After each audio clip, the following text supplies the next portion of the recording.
पढ़िए अल्लाहुम्मा सल्ले अला सय्यिदिना मौलाना मुहम्मद व अला आले सय्यिदिना।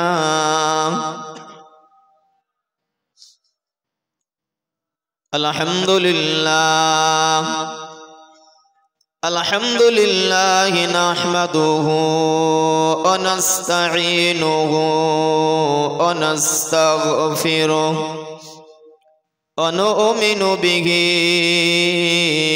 व नतवक्कलु अलैहि व नऊज़ु बिल्लाहि मिन शुरूरि अनफुसिना वमिन सय्यिआति अअमालिना। मन यहदिहिल्लाहु फला मुदिल्ल लहु वमन युद्लिल्हु फला हादिय लहु। वनशहदु अल्ला इलाहा इल्लल्लाहु वहदहु ला शरीक लहु। वनशहदु अन्न सय्यदना व नबियना व हबीबना व मौलाना मुहम्मदन सल्लल्लाहु अलैहि वसल्लम सल्लल्लाहु अलैहि वसल्लम अब्दुहु व रसूलुहु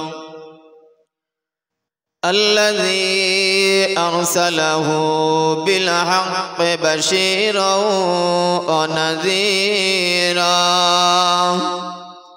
व दाइयन इलल्लाहि बिइज़्निही व सिराजम मुनीरा। क़ाल अल्लाहु तआला फ़ी कलामिहिल मजीद अल फ़ुरक़ानिल हमीद। अऊज़ु बिल्लाहि मिनश शैतानिर रजीम। बिस्मिल्लाहिर रहमानिर रहीम। ऐनमा तकूनु युदरिकुमुल मौतु वलौ कुन्तुम फ़ी बुरूजिम मुशय्यदा। क़ाल अन्नबिय्यु सल्लल्लाहु अलैहि वसल्लम मन अहब्ब लिल्लाहि व अबग़द लिल्लाहि व अअता लिल्लाहि व मनअ लिल्लाहि फ़क़द इस्तकमलल ईमान। औ कमा क़ाल अन्नबिय्यु सल्लल्लाहु अलैहि वसल्लम इन्नल्लाहा व मलाइकतहु युसल्लूना अलन नबी या अय्युहल्लज़ीना आमनू सल्लु अलैहि व सल्लिमू तस्लीमा। अल्लाहुम्मा सल्लि अला सय्यिदिना व अला आलि सय्यिदिना। दाओ खुदा दाओ আমায় আবার ওমার দারাজ দিল। দাও আলীর মতো বীর সেনানী, দাও আলীর মতো বীর সেনানী, জাগাতে নিখিল। দাও খোদা দাও আমায় আবার ওমার দারাজ দিল। হামজাকে দাও ঘরে ঘরে জীবন দিতে অকাতরে, হামজাকে দাও ঘরে ঘরে, জীবন দিতে অকাতরে।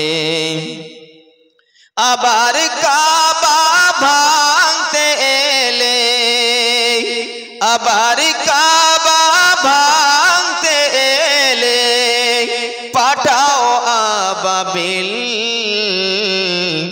দাও খোদা দাও আমায় আবার ওমার দারাজে দিল। আল্লাহুম্মা সাল্লি আলা সাইয়্যিদিনা মাওলানা মুহাম্মদ ওয়া আলা আলি সাইয়্যিদিনা।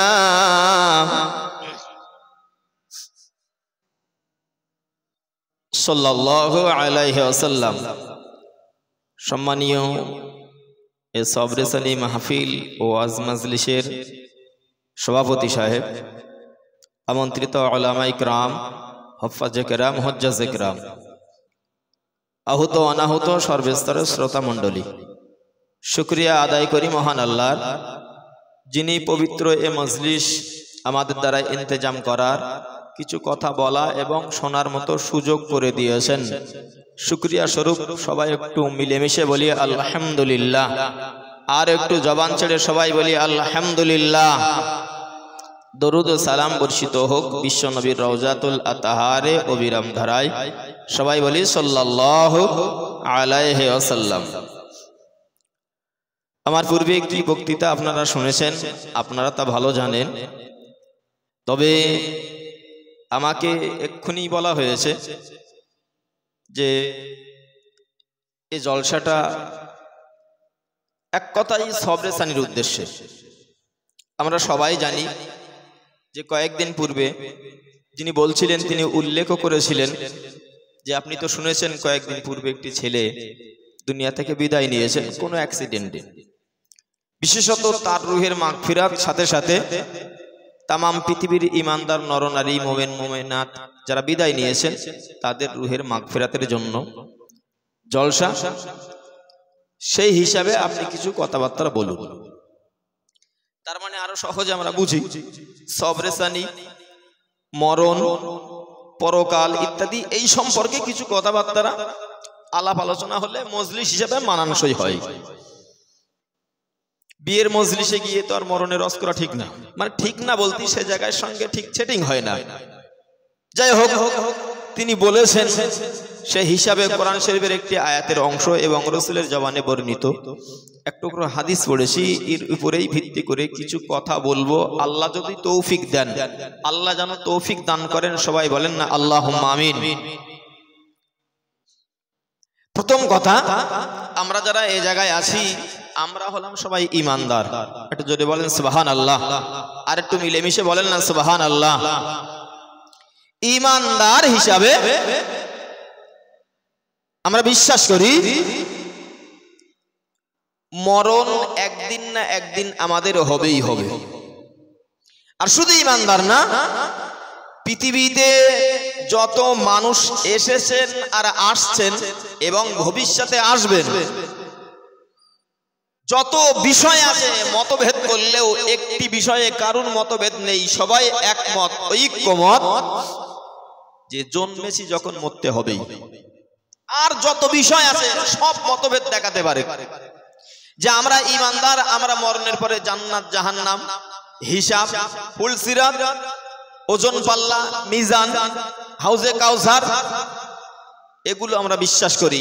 অন্য যারা আছে তারা বিশ্বাস না করতে পারেন বা অনেকে আছে করেন না।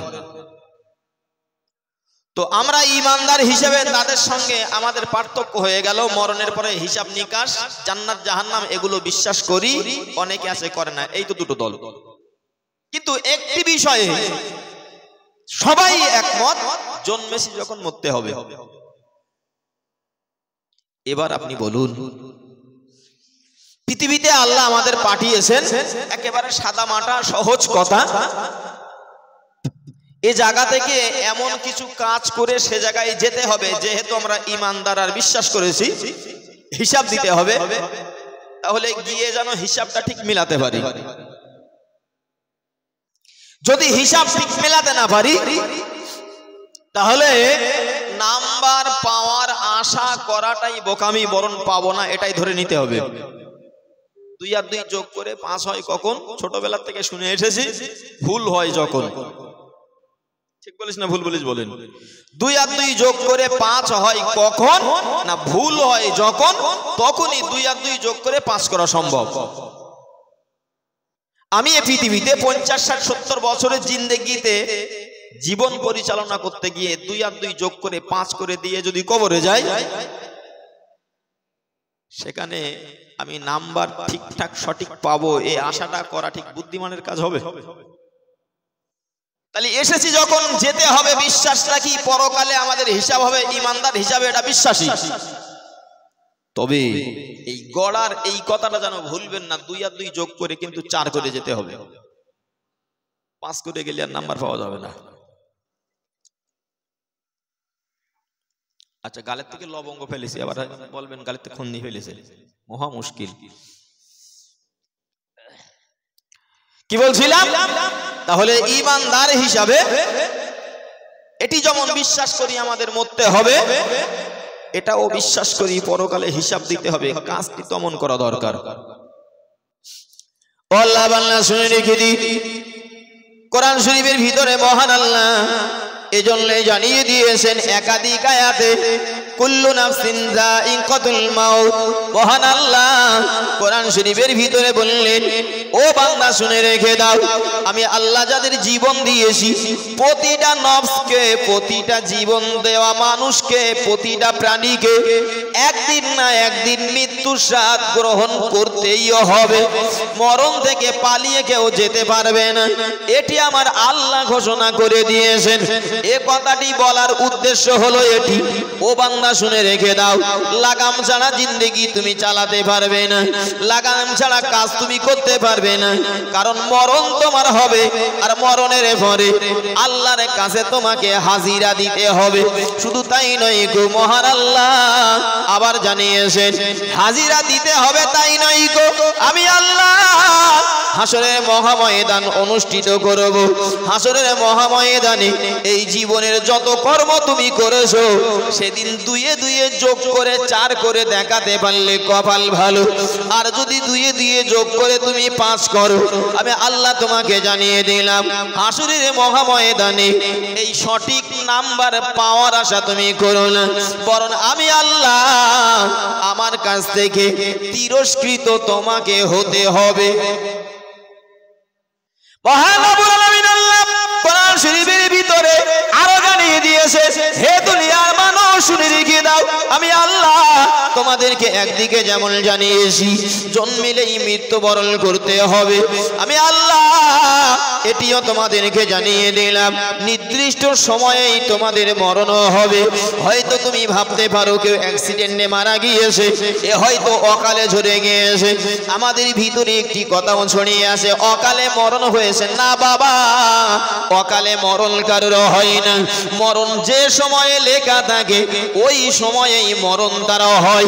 কারোর বা 25 বছর, 10 বছর, 30 বছর, ছোট বাচ্চা কাচ্চা ইত্যাদি, এক কথায় মহান আল্লাহ জানিয়ে দিয়েছেন নির্দিষ্ট সময়ে মরণ হয়ে যায়। এজন্য মহান আল্লাহ কোরআন শরীফের ভিতরে জানিয়ে দিয়েছেন, ইযা জাআ আজালুহুম ফালা ইস্তাখিরুনা সাআতাও ওয়ালা ইস্তাকদিমুন। আমার আল্লাহ জানিয়েছেন বান্দা না না, এই ভুল বাক্য তোমরা ব্যবহার করো না, এই ভুলের ভিতরে তোমরা থেকো না। অকালে মরণ কারণ হয় না, যার যখনই মরণ হয় সেটি তার জন্য মৌতের নির্দিষ্ট সময়। জোরে বলেন সুবহানাল্লাহ। আমি এখন হাসনাবাদ থেকে আসছি, এবং আব্দুর রাকিব সাহেব ভাই তিনি আমার একটু আগে ফোন করে বলেছিলেন একটু যদি 10 মিনিট আগে আসা যায়, উনিও ব্যস্ত আছেন, কিন্তু আমি বলেছিলাম চেষ্টা করব, কথা দেইনি। তো হার্ড অ্যান্ড সোল চেষ্টা করার পরেও আমি ওনার দাবি মতো 10 মিনিট আগে, মানে ওনার দাবি মতো ওনার টাইমে আমি পৌঁছাতে পারিনি, আমি আমার টাইমে আসতে পেরেছি, এর জন্য আলহামদুলিল্লাহ। আচ্ছা, আসতে গিয়ে যদি আমার গাড়ি পাংচার হয়ে যেত, আচ্ছা বলেন এই টাইমটাও কি আমি পৌঁছাতে পারতাম? মনে করেন গাড়ির চাকাটা পাংচার হয়েছে, পাশ দিয়ে কেউ একজন যাচ্ছেন, আমি তাকে ডেকে বললাম, ভাই তুমি তো যাচ্ছ, আমি খুব ব্যস্ত মানুষ, একটুখানি নিয়ে যাও ভাই। কোথায় যাবেন? এই জায়গায় নাম বললাম, চাপালি। ঠিক আছে ওঠেন হুজুর, ওঠেন, তাড়াতাড়ি ওঠেন। আসতে গিয়ে দেখে সে গাড়ির তেল ফুরিয়ে গেছে। কিছুটা রাস্তা এসে তেল ফুরিয়ে যাওয়ার পরে, হুজুর কি হবে, তেল যে ফুরিয়ে গেছে। একদিকে পাঞ্চারে 5 মিনিট 10 মিনিট খেলো দাঁড়িয়ে, আবার তেল ফুরিয়ে গেল, সেখান থেকে ঠেলে মনে করেন জলসের ভিতর দিয়ে আসতে আসতে এই পাম্প পর্যন্ত নিয়ে আসতে আর আধ ঘন্টা গেল। এ জায়গায় আমি এসে যখন পৌঁছেছি, আমার টাইম 9টায়, আমি আসছি তখন 9:30 বাজে। এই 9:30 যে বাজলো, গাড়ি চেঞ্জ করার পরেও আমি পৌঁছাতে পেরেছি? পারিনি। আল্লাহ বান্দা শুনে রেখে দিই, মহান আল্লাহ এজন্যই বললেন, ও দুনিয়া মানুষ শুনে রেখে দাও, আমি আল্লাহ তোমাদেরকে জানিয়ে দিলাম, না না, দুনিয়াতে এক জায়গা থেকে আর এক জায়গায় পৌঁছানোর জন্য তোমাদের যানবাহন যদি অকেজো হয়ে যায়, নিষ্ক্রিয় হয়ে যায়, আর একটা গাড়ি তোমরা ব্যবহার করতে পারো, সে গাড়িটাও যদি অকেজো হয়ে যায়, নিষ্ক্রিয় হয়ে যায়, অন্য কোন পন্থা তোমরা অবলম্বন করতে পারো। আমি আল্লাহ জানিয়ে দিলাম, না না, আমার কাছে আসতে গেলে একমাত্র সময় নিয়েই তোমাকে আসতে হবে। গাড়ি পাঞ্চার হয়েছে নাকি, তোমার গাড়ি তেল ফুরিয়ে গেছে, তোমার রাস্তা ভুল হয়ে গিয়েছে নাকি, রাস্তার মাঝায় গাড্ডা বাম্পার আছে, না না, আমি আল্লাহ জানিয়ে দিলাম, আমার কাছে সময় মতোই তোমাকে আসতে হবে। আর সময় মতো আসতে গিয়ে অন্য কোনো গাড়ি চেঞ্জ করলে তোমার হবে না, চেঞ্জ করাও যাবে না। অন্য কথায় একটা আছে, আল মাউতু জিসরুন ইউসিলুল হাবিবা ইলাল হাবিব। আল মাউতু জিসরুন, মরণ হলো একটা শাকো, মরণ হলো একটা পুলের মতো, ইউসিলুল হাবিবা ইলাল হাবিব। বান্দা এই মরণ শাকোই চড়ে তার প্রভু আল্লাহর কাছে পৌঁছে যায়। এই জায়গায় আসতে গেলে আপনি যে গাড়ি চেঞ্জ করেন করে আসতে পারবেন। সময় 10 মিনিট লেট হলেও আপনি লেট ফাইন দিলেও আসতে পারবেন। কিন্তু মরণ এমন একটা বিষয়, প্রভুর কাছে যেতে গেলে, পরকালে যেতে গেলে একটাই মাত্র আপনার গাড়ি, তা হলো মরণ গাড়ি। মরণ গাড়িতেই উঠতে হবে এবং নির্দিষ্ট সময়েই তোমার মরণ হবে। এতে পাঞ্চার হওয়ারও কোনো ভয় নেই, আজরাইল গাড়ি তেল ফুরিয়ে যাওয়ারও কোনো সমস্যা নেই, নির্দিষ্ট সময়েই তোমার কাছে এসে যাবে। আল্লাহ বাংলা রেখে দিন। শুধু তাই নাই গো, মহান রব্বুল আলামিন আল্লাহ কোরআন শরীফের ভিতরে আবার জানিয়ে দিয়েছেন, ও দুনিয়া মানুষ শুনে রেখে দাও, আমি আল্লাহ তোমাদেরকে জানিয়ে দিলাম, তোমরা হয়তো মরণের ভয়ে পালিয়ে অন্য কোন জায়গায় যেতে পারো। এ জায়গায় যদি আমি থাকি, এ জায়গায় বিপদ মুসিবত হচ্ছে, এ জায়গায় মহামারী কলেরা দেখা দিয়েছে, এ জায়গায় হয়তো কোনো বিপদ হলে আমি তার ভিতরে আক্রান্ত হতে পারি, মরণ আমার হতে পারে। মরণের ভয়ে ও বান্দা তোমরা যেটায় পালিয়ে যাও না কেন, আমি আল্লাহ জানিয়ে দিলাম, না না, মরণের ভয়ে পালিয়ে কোনো লাভ হবে না, মরণ তোমার কাছে পৌঁছে যাবে। মহান আল্লাহ জানিয়ে দিয়েছে, আইনামা তাকুলু ইদরিকুমুল মাউত ওয়ালাউ কুনতুম ফি বুরুজিম মুশাইয়াদা। মহান আল্লাহ বললেন, যদি মরণ থেকে পালানোর জন্য আসমানে বুরুজ নামেও একটা সংরক্ষিত ঘর আছে, ওই ঘরের ভিতরেও গিয়ে যদি তোমরা পালায়ন করো, সেখানে গিয়েও যদি পালাও, না না, মরণের ফারিস্তা আজরাইল ওই বুরুজ নামীয় ঘরের ভিতরেও পৌঁছে যাবে। পালানোর সুযোগ তোমার নাই। আল্লাহ বান্দা শুনে রেখে দিন। শুধু তাই নাই গো, মহান রব্বুল আলামিন আল্লাহ কোরআন শরীফের ভিতরে অন্য আয়াতে জানিয়ে দিয়েছেন, ও দুনিয়া মানুষ শুনে রেখে দাও, আমি আল্লাহ তোমাদেরকে জানিয়ে দিলাম, কুল ইন্নাল মাউতাল্লাযী তাফিরুনা মিনহু ফাইন্নাহু মুলাকিকুম সুম্মা তুরাদ্দুনা ইলা আলিমিল গায়বি ওয়াশ শাহাদা।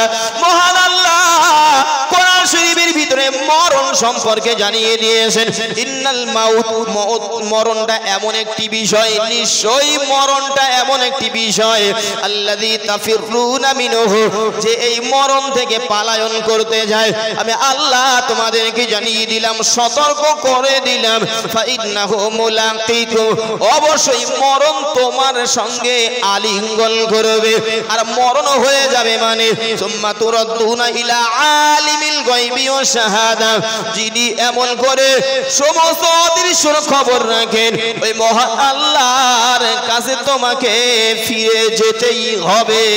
জোরে বলেন সুবহানাল্লাহ। পালিয়ে যাওয়ার কোনো সুযোগ নেই, একটু লেটে হবে সে সুযোগও নেই, কোনো অপশন আপনার জন্য নেই, যেতে হবে সময়ে। কোথায় হবে?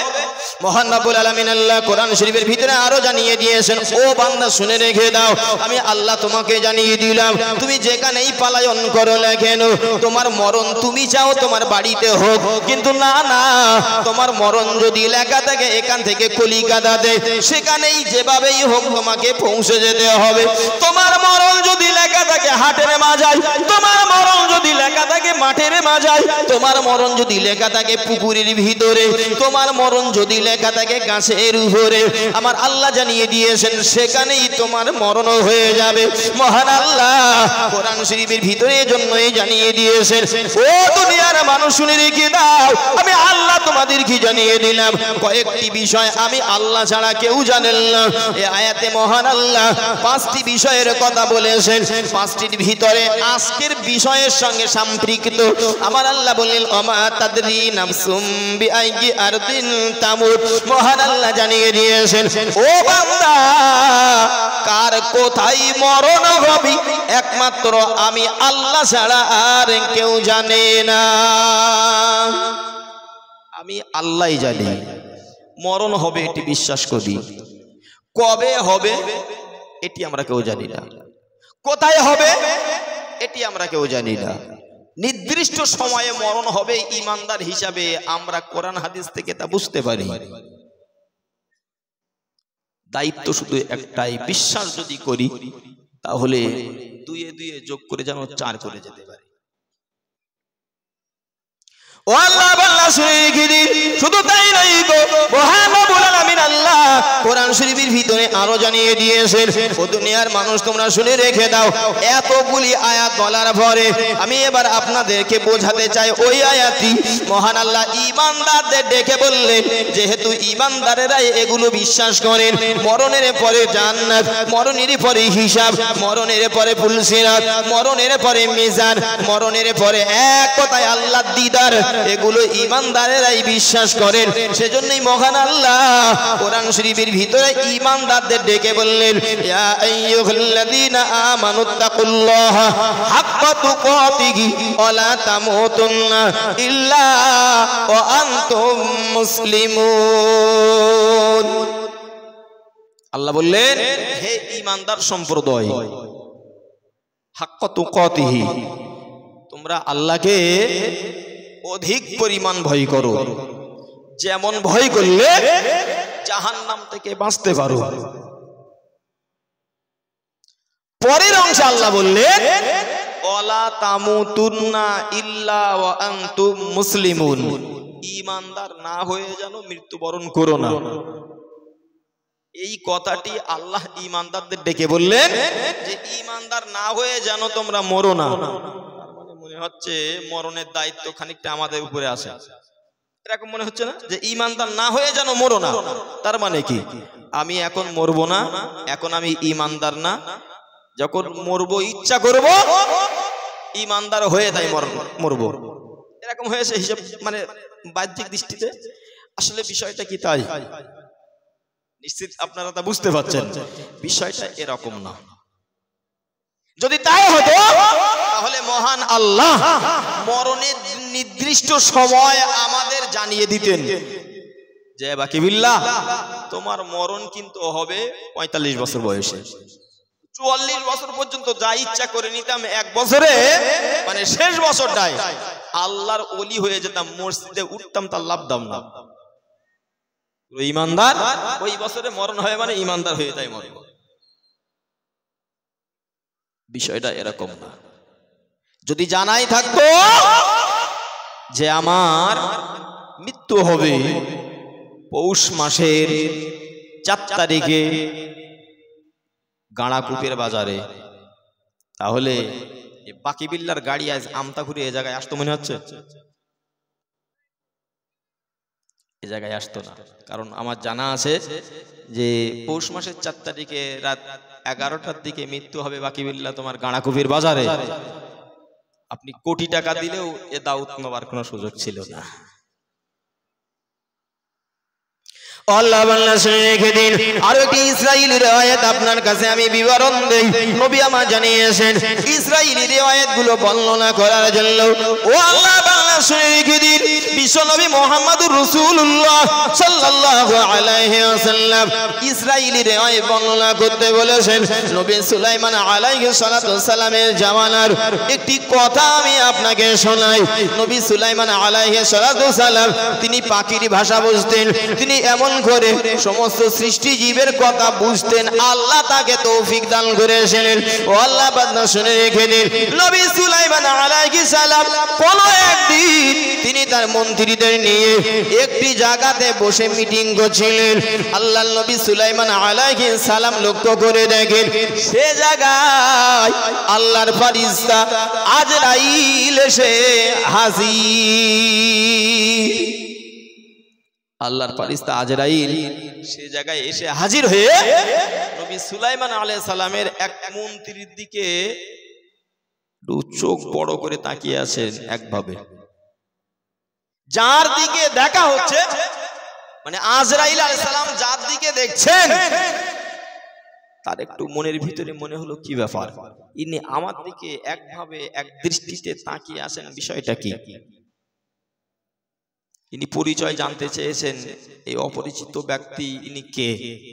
নবী বললেন, সুলাইমান আলাইহিস সালাম বললেন, ইনি আল্লাহর ফেরেশতা আজরাইল।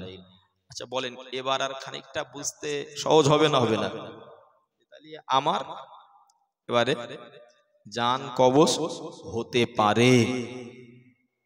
তিনি ডেকে বললেন, নবী আপনি তো বললে বাতাস কথা শুনে, আপনি বললে মেঘমালা এক জায়গা থেকে আরেক জায়গায় চলে যায়, তো আপনি একটু বলুন আমাকে এখান থেকে নিয়ে যেন হিন্দুস্তানের কোনো এক পাহাড়ের উপরে রেখে আসে, আমি সেখানে চলে যাব। এই জায়গায় আজরাইল আছে আর আমার মনে হচ্ছে আমার মরণ হবে। সে জায়গায় থাকলেই তো মিটে যেত। সেখান থেকে পালিয়ে কোথায় আসতে হবে না, হিন্দুস্তানের এক পাহাড়ের উপরে।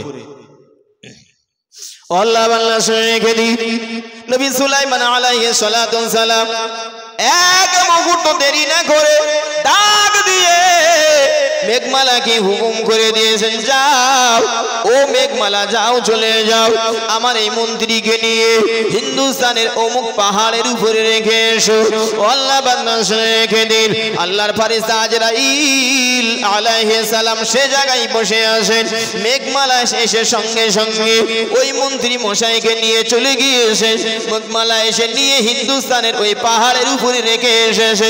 আল্লাহর ফেরেশতা আজরাইল সঙ্গে সঙ্গে নবী সুলাইমান আলাইহিস সালামের সামনে থেকে উঠে গিয়েছেন। একটুখানি সময় সেখান থেকে অদৃশ্য হয়ে গিয়েছেন। কিছুক্ষণ বাদে আবার সে জায়গায় এসে হাজির হয়ে আল্লাহর নবী সুলাইমান আলাইহিস সালামের সামনে দাঁড়িয়ে আল্লাহর ফেরেশতা আজরাইল একটু মুস্কি মুস্কি হাসি শুরু করে দিয়েছেন। ও আল্লাহ বান্দা শুনে রেখে দিন, বিষয়টি এবার একটু বুঝে দেখুন। নবী সুলাইমান আলাইহিস সালামকে ডাক দিয়ে আল্লাহর ফেরেশতা আজরাইল বলছিলেন, ও নবী সুলাইমান আলাইহিস সালাম, আমি বড় চিন্তা করেছিলাম, আমি বড় ভাবনায় পড়ে গিয়েছিলাম, আমি বড় চিন্তার ভিতরে ছিলাম, কারণ মহান আল্লাহ আমার কাছে সংবাদ পাঠিয়ে দিয়েছিলেন এই টাইমে আপনার এই মন্ত্রীর মৃত্যু হয়ে যাবে। তবে আপনি যে জায়গায় আছেন এ শহরে নয় গো, হিন্দুস্তানের অমুক পাহাড়ের উপরে। আমার মনের ভিতরে বারবার মনে হচ্ছিল কি ব্যাপার, আল্লাহ বলেছেন এই টাইমে তার মরণ হবে আবার হিন্দুস্তানের ওই পাহাড়ের উপরে, অথচ সে তো আছে আপনার কাছে, কেমন করে সে ওই জায়গায় এই অল্প টাইমে পৌঁছাবে? এই চিন্তা আমি করেছিলাম।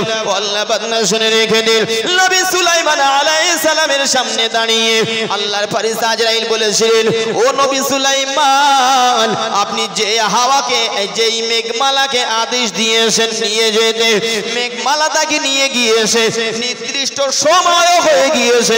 আমি আল্লাহর ফেরেশতা আজরাইল এই মুহূর্তে তার জানখানা কবজ করি, আবার আপনার কাছে হাজির। সময় যখন জায়গা যেখানে সময় মতো আপনাকে সে জায়গায় পৌঁছাতেই হবে। দেশের সবাই ধরে রাখলেও এই জায়গা থেকে আটকাতে কেউ পারবে না। আল্লাহ বান্দা শুনে রেখে দিন, তাই যেখানেই হোক মরণ আমার হয়ে যাবে, কোনো চিন্তা নেই গো, এর জন্য আপনার ভাবনা নেই গো। শুধুমাত্র ভাবনা হবে এটি, পরকালটা আমি কিভাবে বাঁচাবো, পরকালে আমার কেমন করে সুখের জীবন তৈরি হবে। আল্লাহ বান্দা শুনে রেখে দিন, মরণ সম্পর্কে আরো একটি কথা আমি আপনাকে বলি। বিশ্বনবী মুহাম্মদুর রাসূলুল্লাহ সাল্লাল্লাহু আলাইহি ওয়াসাল্লাম একদিন তিনি একটি জায়গাতে অবস্থান করছিলেন। মহান আল্লাহ নবীকে ডাক দিয়ে বললেন, ও আমার নবী, আমি আল্লাহ জানিয়ে দিলাম, ওয়াসআলুনাকা আনির রূহ, আপনার কাছে প্রশ্ন করা হবে। ওই যে দূর দিয়ে একদল ইহুদি সম্প্রদায় তারা আসছে, তারা আপনার কাছে আসছে এই উদ্দেশ্য নিয়ে, রূহ সম্পর্কে তারা জানতে চায়, রূহটা কি এই সম্পর্কে তারা প্রশ্ন করবে আপনার কাছে। আর আমি আল্লাহ আপনার আগে থাকতেই রূহ সম্পর্কে অবগত করানোর জন্য ওহী অবতীর্ণ করেছি। তারা এসে আপনাকে বলবে, ইয়াসআলুনাকা আনির রূহ, রূহটা কি হে মুহাম্মদ? আমি আল্লাহ আপনাকে জানিয়ে দিলাম, আপনি তাদের জবাবে বলে দেবেন, বলির রূহু মিন আমরি রাব্বি, রূহটা অন্য কিছু নয় গো, সেটি মাত্র আমার আল্লাহ, আমার রবের একটি হুকুম। জোরে বলেন সুবহানাল্লাহ। আল্লাহ বান্দা শুনে রেখে দিন, এই মরণটাকে কারণ মরণ ঘটানোর জন্য তার জন্য মেশিন ব্যবহার করতে হয় না, তার জন্য অন্য কোনো কলকাবজা ব্যবহার করতে হয় না। মানব শরীরের ভিতরে শুধুমাত্র একটা হুকুমের অপেক্ষায় সবকিছু চলাচল করে। হুকুম যখন সেখান থেকে সরিয়ে নেওয়া হয়, মানব শরীরটা নিতর হয়ে পড়ে থাকে, কিচ্ছু না, শুধু একটা হুকুম। আল্লাহ নবীকে ডেকে বলেন, হে নবী, আমি আল্লাহ বলছি তারা আসছে আপনাকে প্রশ্ন করবে, কারণ তারা এটা মেনে নিতে পারে না যে মানুষের মরণটা হয় কিভাবে, রূহটা সে কি হাতে দেখা যাবে, সেটা লাল হবে না নীল হবে, তার শক্ত হবে নাকি তরল পদার্থ হবে, কি হবে এটি তারা চাক্ষুষ দেখতে চায়। আর আমি আল্লাহ বলছি এ সম্পর্কে তাদের জ্ঞান সীমিত, তারা বুঝতে পারবে না। আমি আল্লাহ বলছি এতটুকুই বলবেন যে এটা শুধুমাত্র আমার আল্লাহর একটা হুকুম। জোরে বলেন সুবহানাল্লাহ। এই বিষয়টা বোঝার জন্য একটি সহজ উপায় আমাদের কাছে এসেছে। কি বলেন দিন? সহজ একটি উপায়।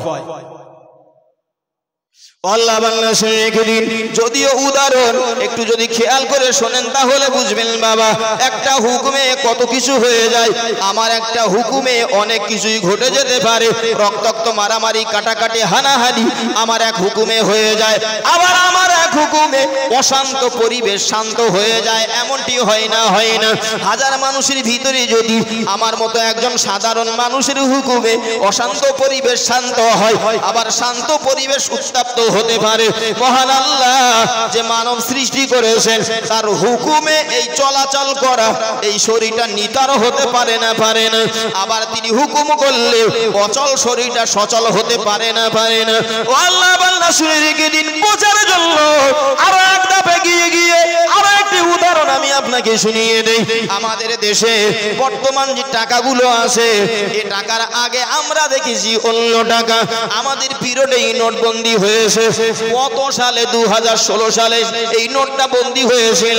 রাত 2-2:30টার দিকে আমাদের দেশের একজন ঘোষণা করে দিয়েছিলেন, আজ থেকে এই নোটগুলো অচল, এগুলো আর চলবে না। নোটগুলো যাদের কাছে যা আছে সব গ্যারেজ করে দিয়ে জমা করে দিয়ে অন্য নোট ব্যবহার করতে হবে। আল্লাহ বান্দা শুনে রেখে দিন, একবার দয়া করে বলবেন নাকি ওই 500 টাকার নোটে আগে 5 লিখে 2টো জিরো দেওয়া হতো, হুকুম সে জায়গায় আসার পরে একটা জিরো কি সেখান থেকে আউট হয়েছে।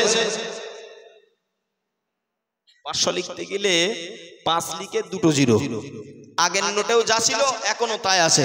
আগের গুলো অসল হয়েছে কি করে? 500 থেকে একটা জিরো আউট হয়েছে। আচ্ছা 5টা কি আউট হয়েছে?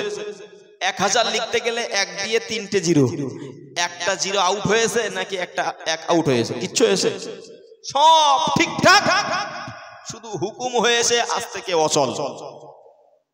তো দেশের একজন গণ্যমান্য ব্যক্তির হুকুমে যদি এ টাকা অচল হয় আর ওই টাকা নিয়ে দোকানে গেলে যদি 1 বান্ডেল বিড়িও না দেয় তার মানে সে অচল। ওই টাকা নিয়ে গেলে 1 কাপ চাও তো দেবে না। আমরা ইমানদার নাই, বিড়ি নাই পান করলাম ওটা আপন জায়গায়, কিন্তু 1 কাপ চাও তো কোনোদিন দেবে না। প্রয়োজনে বাকি রেখে রেখে হালকাতা করবে, কিন্তু ওই টাকা নিয়ে চা দেবে না। কেন না? তার উপরে একটা হুকুম জারি হয়েছে, আজ থেকে সে অচল। আল্লাহ বান্দা শুনে রেখে দিন, এটি যদি পরিষ্কার আমরা বুঝতে পারি তাহলে মহান রব্বুল আলামিন আল্লাহ নবীকে ডাক দিয়ে বলেন, ও আমার নবী, আমি আল্লাহ জানিয়ে দিলাম যারা এসে প্রশ্ন করবে রুহু সম্পর্কে, আমি আল্লাহ বলে দিলাম তাদের বলে দেবেন রুহুটা হলো শুধুমাত্র রবের একটি হুকুম। রবের হুকুম এবার মনে করেন আমাদের উপরে এসে গিয়েছে। আমার 2টি হাত জীবিত অবস্থায় ছিল, মরণের পরেও তাই থাকে। আমার পা 2টি ছিল, মরণের পরেও তো তাই থাকে। চোখ, কান, নাক, এক কথায় মানব শরীরের ভিতরে যা কিছু থাকার মরণের পরে তাই তো থাকে। কিন্তু না না বাবা, আর সচল থাকে না, অচল হয়ে যায়। এবার তো আমাকে নিয়ে তারা গ্যারেজ করার জন্য, জমা দেওয়ার জন্য তৈরি হয়ে যায়। কেউ বা চলে যায় বাঁশ বাগানে বাঁশ কাটার জন্য, কেউ চলে যায় কবরস্থানে কবর খনন করার জন্য, কেউ বা বাজারে চলে যায় কাপড়ের কাপড় কেনার জন্য। ও আল্লাহ বান্দা শুনে রেখে দিন, এবার যতই ভালোবাসার মানুষ হোক না কেন, যতই মহাব্বতের মানুষ হোক না কেন, যতই আপনজন আর প্রিয়জন হোক না কেন, যত তাড়াতাড়ি হয় আমাকে কবরস্থ করার জন্য তৈরি হয়ে যায়। হয়ে গেছে এবার অচল। যতই মহাব্বত তোমার প্রতি থাক না কেন, ওই যে লাইনে দাঁড়িয়ে ব্যাংকে জমা দিয়ে আর একটা অন্য নিতে হবে। আল্লাহ বান্দা শুনে রেখে দিন, এবার একটা লম্বা হাদিস আমি আপনাকে শোনাই। বিশ্বনবী মুহাম্মদুর রাসূলুল্লাহ সাল্লাল্লাহু আলাইহি ওয়াসাল্লাম হাদিস শরীফের ভিতরে জানিয়ে দিয়েছেন, ও দুনিয়ার মানুষ শুনে রেখে দাও, আমি নবী তোমাদেরকে জানিয়ে দিলাম। নবীর একজন সাহাবী বললেন, খরাজনা মা'আন নবী সাল্লাল্লাহু আলাইহি ওয়াসাল্লাম, আমরা নবীর সঙ্গে একদিন বার হয়েছিলাম ফি জানাজাতিন, একটা জানাজাতে, একটি জানাজায় আমরা বার হয়েছি। আমরা গিয়ে লক্ষ্য করে দেখি তখন কবর খনন করা কমপ্লিট হয়নি, কবর খোঁড়ার কাজ তখনও চলছে। নবী সাহাবী বললেন, ফাজালাসা রাসূলুল্লাহ সাল্লাল্লাহু আলাইহি ওয়াসাল্লাম, নবী আমার ওই কবরস্থানের ধারে বসে গিয়েছেন।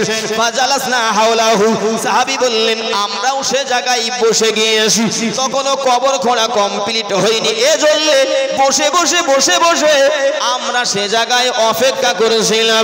নবী সাহাবী এবার ডাক দিয়ে বললেন, আল্লাহর নবী ওই জায়গায় বসে হাতে করে একটি কাঠ নিয়েছিলেন। হাতে করে একটা কাঠি আমরা যেমন বসে থাকলে একটু মাঝে মাঝে মাঝে মাঝে হাতে কিছু পেলে দাগ দাগ দেই, এরকম করি। আল্লাহর নবী সাহাবী বললেন, নবী ওই কবরের ধারে বসে হাতে করে একটি কাঠ নিয়েছেন, একটি কাঠি নিয়েছেন। ওই কাঠিটা নিয়ে এবার নিচেই দাগ দেওয়া শুরু করলেন। নিচেই দাগ দিতে দিতে নবী আমার ডাক দিয়ে বলছিলেন, ও সাহাবীরা শুনে রেখে দাও, এই কবর বড় ভয়ঙ্কর, কবরের আযাব বড় ভয়ঙ্কর। এই কবরের আযাব থেকে তোমরা আল্লাহর কাছে বাঁচার জন্য দোয়া করো। ঘুরিয়ে ঘুরিয়ে এই কথাগুলো বলার জন্য এতগুলো কোরআন এবং হাদিস আপনার কাছে বলেছে। নবী বললেন, ও সাহাবীরা, এই কবর বড় ভয়ঙ্কর, এই কবর থেকে আল্লাহর কাছে পানাহ চাও। কবর থেকে মিন্স কবরের আযাব থেকে আল্লাহর কাছে বাঁচার দোয়া করো, আল্লাহর কাছে দোয়া করো। কত ভয়ঙ্কর। আল্লাহ বান্দা শুনে রেখে দিন। ওই সময় সাহাবী বারা ইবনে আযিব রাদিয়াল্লাহু আনহু তিনি বর্ণনা করেছিলেন, নবী আমার কবরের ভয়ঙ্করের কথা বলার জন্য আল্লাহ নবী আমাদের দিকে লক্ষ্য করে তিনি দুইবার বলেছিলেন আও, অথবা তিনবার তিনি বলেছিলেন। আমরা জানি কোন কথা যখন মানুষের কাছে ভাইটাল ভাবে দিতে হয়, ওই কথাটা একবারের জায়গায় দুবারের জায়গায় তিনবার পর্যন্ত বলতে হয়। আল্লাহ বান্দা শুনে রেখে দিন, নবী সাহাবী বর্ণনা করলেন, নবী আমার দুবার অথবা তিনবার আমাদের ডেকে বললেন, কবরের আযাব থেকে আল্লাহর কাছে তোমরা পানাহ চাও। ও বান্দা শুনে রেখে দিন, নবী আমার ওই জায়গায় বসে বসে নিজের হাত দিয়ে নিজেই কিছু লিখতে লিখতে দাগ দিতে দিতে তিনি ডাক দিয়ে বলছিলেন, ও সাহাবীরা শোনো, মরণ যখন এসে যায় দুই শ্রেণীর মানুষ। এক শ্রেণীর মানুষ হলেন তারা যারা নেককার, ঈমানদার, পরেজগার, আল্লাহওয়ালা। আর এক শ্রেণীর মানুষ তো তারা যারা হলেন দুনিয়ার বদকার শ্রেণী। হয় না, হয় নাই? ও আল্লাহ বান্দা শুনে রেখে দিন, এই দুই শ্রেণীর মানুষের কথা বলতে গিয়ে নবী আমার সাহাবীদের ডেকে বলছিলেন, ও সাহাবীরা শুনে রেখে দাও, যখন কোন মানুষের মৃত্যুর সময় হয়ে যায়, যদি কোনো পাপ পবিত্র ঈমানদার আত্মা তথা নেককার আল্লাহওয়ালার মউতের সময় হয়ে যায়, মহান রব্বুল আলামিন আল্লাহ ফারিস্তা আজরাইলের কাছে সংবাদ পৌঁছে দেন।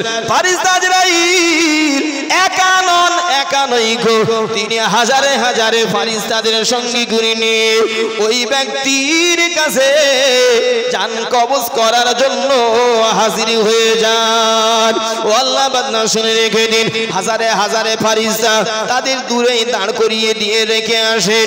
এই মানুষটার যত দূর দৃষ্টি চলে ওই দৃষ্টির বাইরে তাদেরকে দাঁড় করিয়ে রেখে এসে আল্লাহর ফারিস্তা আজরাইল ওই মুমূর্ষু ব্যক্তির মাথার কাছে এসে বসে যান। শুধু তাই নয় গো, নবী আমার জানিয়েছেন, কোন নেককার বান্দার মৃত্যু ঘটানোর জন্য যখন আল্লাহর ফারিস্তা আজরাইল চলে আসেন, সুন্দর আকৃতি, সুন্দর চেহারা নিয়ে আসেন। শুধু এতটুকুই নবী বলেননি, জান্নাতের ভিতর থেকে মহান আল্লাহর কাছ থেকে আজরাইল জান্নাতি একটি রুমাল নিয়ে চলে আসেন। একটু জোরে বলেন না সুবহানাল্লাহ।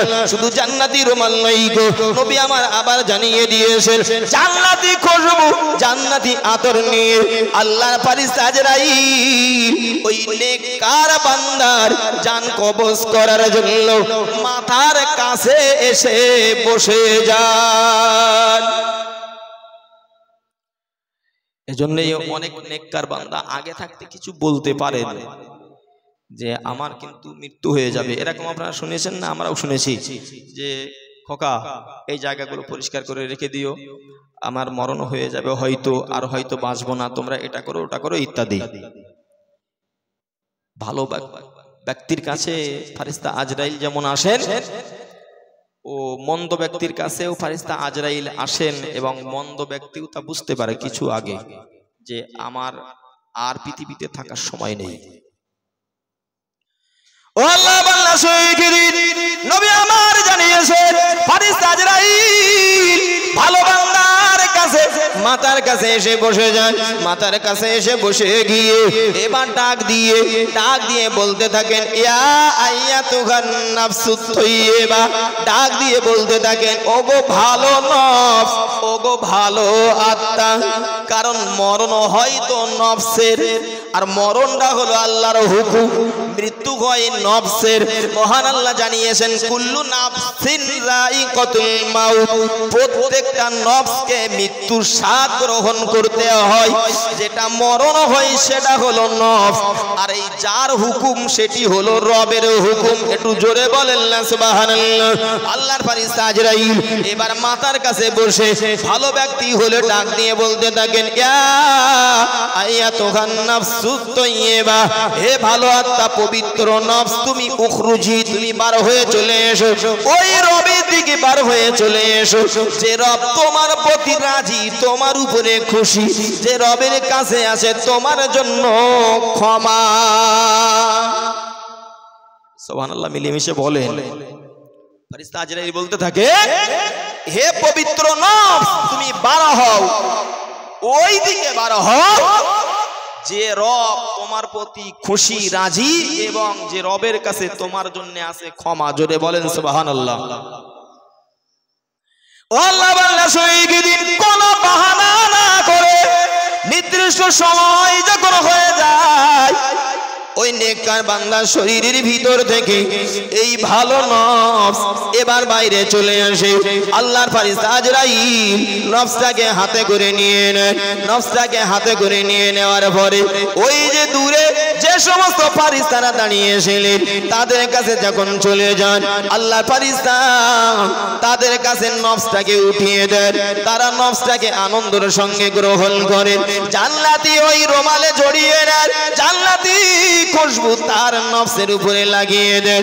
ও আল্লাহ বান্দা শুনে রেখে দিন, এবার নফসটাকে নিয়ে সমস্ত ফেরেশতারা আসমানের দিকে উঠতে থাকেন। প্রথম আসমানে যখন পৌঁছে যান, প্রথম আসমানের কাছে গিয়ে ফেরেশতারা ডাক দিতে থাকেন, আহ্বান করতে থাকেন, ও ফেরেশতারা, ও আসমানের ফেরেশতারা, আসমানের দরজাখানা খুলে দেন। আসমানের ফেরেশতারা শোনা মাত্র নিজেদের ভিতরে হুড়োহুড়ি আর প্রতিযোগিতা শুরু হয়ে যায়। একজন আর একজনকে ডেকে বলে, আমি আগে দরজাখানা খুলে দেব, আগে আমি দরজা খুলে দেব। তাদের ভিতরে হুড়োহুড়ি শুরু হয়ে যায়, কেননা তারা সবাই চায় এই ভালো আত্মা যে মানুষটি ভালো নফস যেন আমার খুলে দেওয়া দরজা দিয়ে প্রবেশ করে, তাতে আমি আমার জীবনটাকে ধন্য করে নেব। সুবহানাল্লাহ। একটা সহজ জানা কথা আপনাদের বলছি, শোনেন। আমাদের নবী গিয়েছিলেন মেরাজে, এটি আমাদের সবার জানা না? সেখান থেকে নামাজ নিয়ে আসছিলেন 50 ওয়াক্ত। আস্তে আস্তে প্রতিমধ্যে দেখা হয়ে গেল নবী মুসা আলাইহিস সালামের সঙ্গে। আচ্ছা, তিনি বারবার ফিরিয়ে দিয়ে বলছিলেন, নামাজ এত আপনার উম্মতেরা পারবে না, আপনি যান আর কমিয়ে নিয়ে আসেন। এই করতে করতে নামাজ হলো 5 ওয়াক্ত। আমাদের নবীর ব্যাপারে যত রহমাতুল্লিল আলামিন, উম্মতের দরদি, মায়ার নবী যত ব্যবহার করা হয়েছে, আল্লাহ যত বলেছেন, মুসা নবীর ব্যাপারে কি এত কোনোদিন শুনেছেন? বরং আমরা শুনেছি, ভুলভাবে নেবেন না। মুসা নবী ছিলেন জালিল কদর নবী, মেজাজ ছিল খুব কঠোর শক্ত। তাহলে আমাদের নবী এক তো দয়ার নবী, মায়ার নবী, রহমতের নবী, আবার নিজের উম্মত। তো বাবার থেকে চাচা যদি অন্য যদি দয়া দেখায়, বিষয়টা আসলে কি? তাহলে বিষয়টা অন্যরকম হচ্ছে না? আমার ছেলের প্রতি মায়া মহব্বত, দরদ, ভক্তি, ভালোবাসা যা দেখাবো আমি তো বেশি দেখাবো। আমার থেকে অন্য কেউ দেখাচ্ছে মানে নিশ্চিত ডাল মে কুছ কালা হ্যায়। এটাই তো স্বাভাবিক হিসাব। আপনি বলেন দিন দেখি, নবী মুসা আলাইহিস সালাম বারবার কেন ফিরিয়ে দিচ্ছিলেন? বলেন। সহজ করার জন্য। এটা আমাদের নবী বুঝলেন না? আমার উম্মতের মায়া আমি বুঝি, আমারই তো হওয়া উচিত। অথচ নবী মুসা আলাইহিস সালাম কেন বারবার পাঠাচ্ছেন? এর ভিতরে খুব নিগুড় একটা রহস্য তাফসীরের ভিতরে আছে, যেটি হয়তো আপনারা শোনেননি। দেখেন, আমরা বাইরে টাইরে যখন হজ করতে যাই, বাড়ি কোথায়? প্রথম ধরো আসামে গেলাম, তাহলে জায়গাতে যাই কলকাতা। এবারে যদি তাদের কাছে গেলে বলে বাড়ি কলকাতার কোথায়? বসিরহাট। এত মহব্বত করে আপনি অবাক হয়ে যাবেন যে আপনি সেই বসিরহাট হুজুরের এলাকার মানুষ। এত সময় আমি যে বাকিবিল্লাহ ছিলাম তাই, হাফেজ মাওলানা মুফতি ওই 3টেই ডিগ্রি ওই পর্যন্ত, ডিগ্রি বাড়িনি গো। মহাব্বতের সীমা ছিল যা, শুধু বলেছি একবার বসিরহাটে বাড়ি, মহাব্বতের সীমা আরো বেড়েছে। এটা কি আমার মদ্দানি নাকি অন্য কিছু আছে লুকিয়ে? আল্লাহ বাংলা শরীকেরই আমাদের নবী মুহাম্মদুর রাসূলুল্লাহ তিনি 50 ওয়াক্ত নামাজ নিয়ে ফিরছিলেন। প্রতিমধ্যে নবী মুসা আলাইহিস সালাম বারবার ফিরিয়ে দিচ্ছিলেন, ও নবী মুহাম্মদুর রাসূলুল্লাহ আপনি যান কমিয়ে আনেন, কারণ আপনার উম্মতেরা পারবে না 50 ওয়াক্ত নামাজ পড়তে, তারা পারবে না, কমিয়ে নিয়ে আসেন।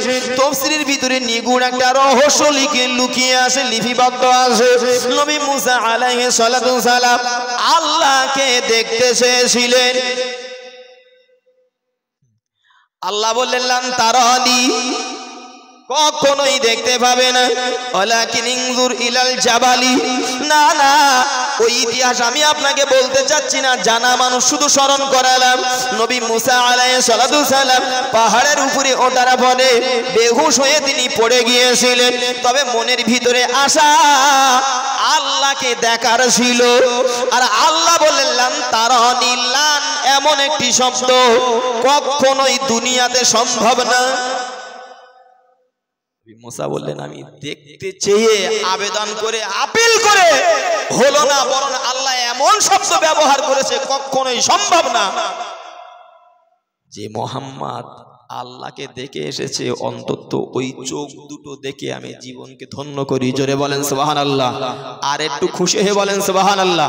যত বারবার পাঠাবো আল্লাহ সরাসরি দেখতে না পেলে নবী মুহাম্মদুর রাসূলুল্লাহ সচক্ষে আল্লাহকে দেখে আসছেন, এই চোখ দুটো দেখে অন্তত আমি নবী মুসা আলাইহিস সালাম নিজেকে ধন্য করব। জোরে বলেন সুবহানাল্লাহ।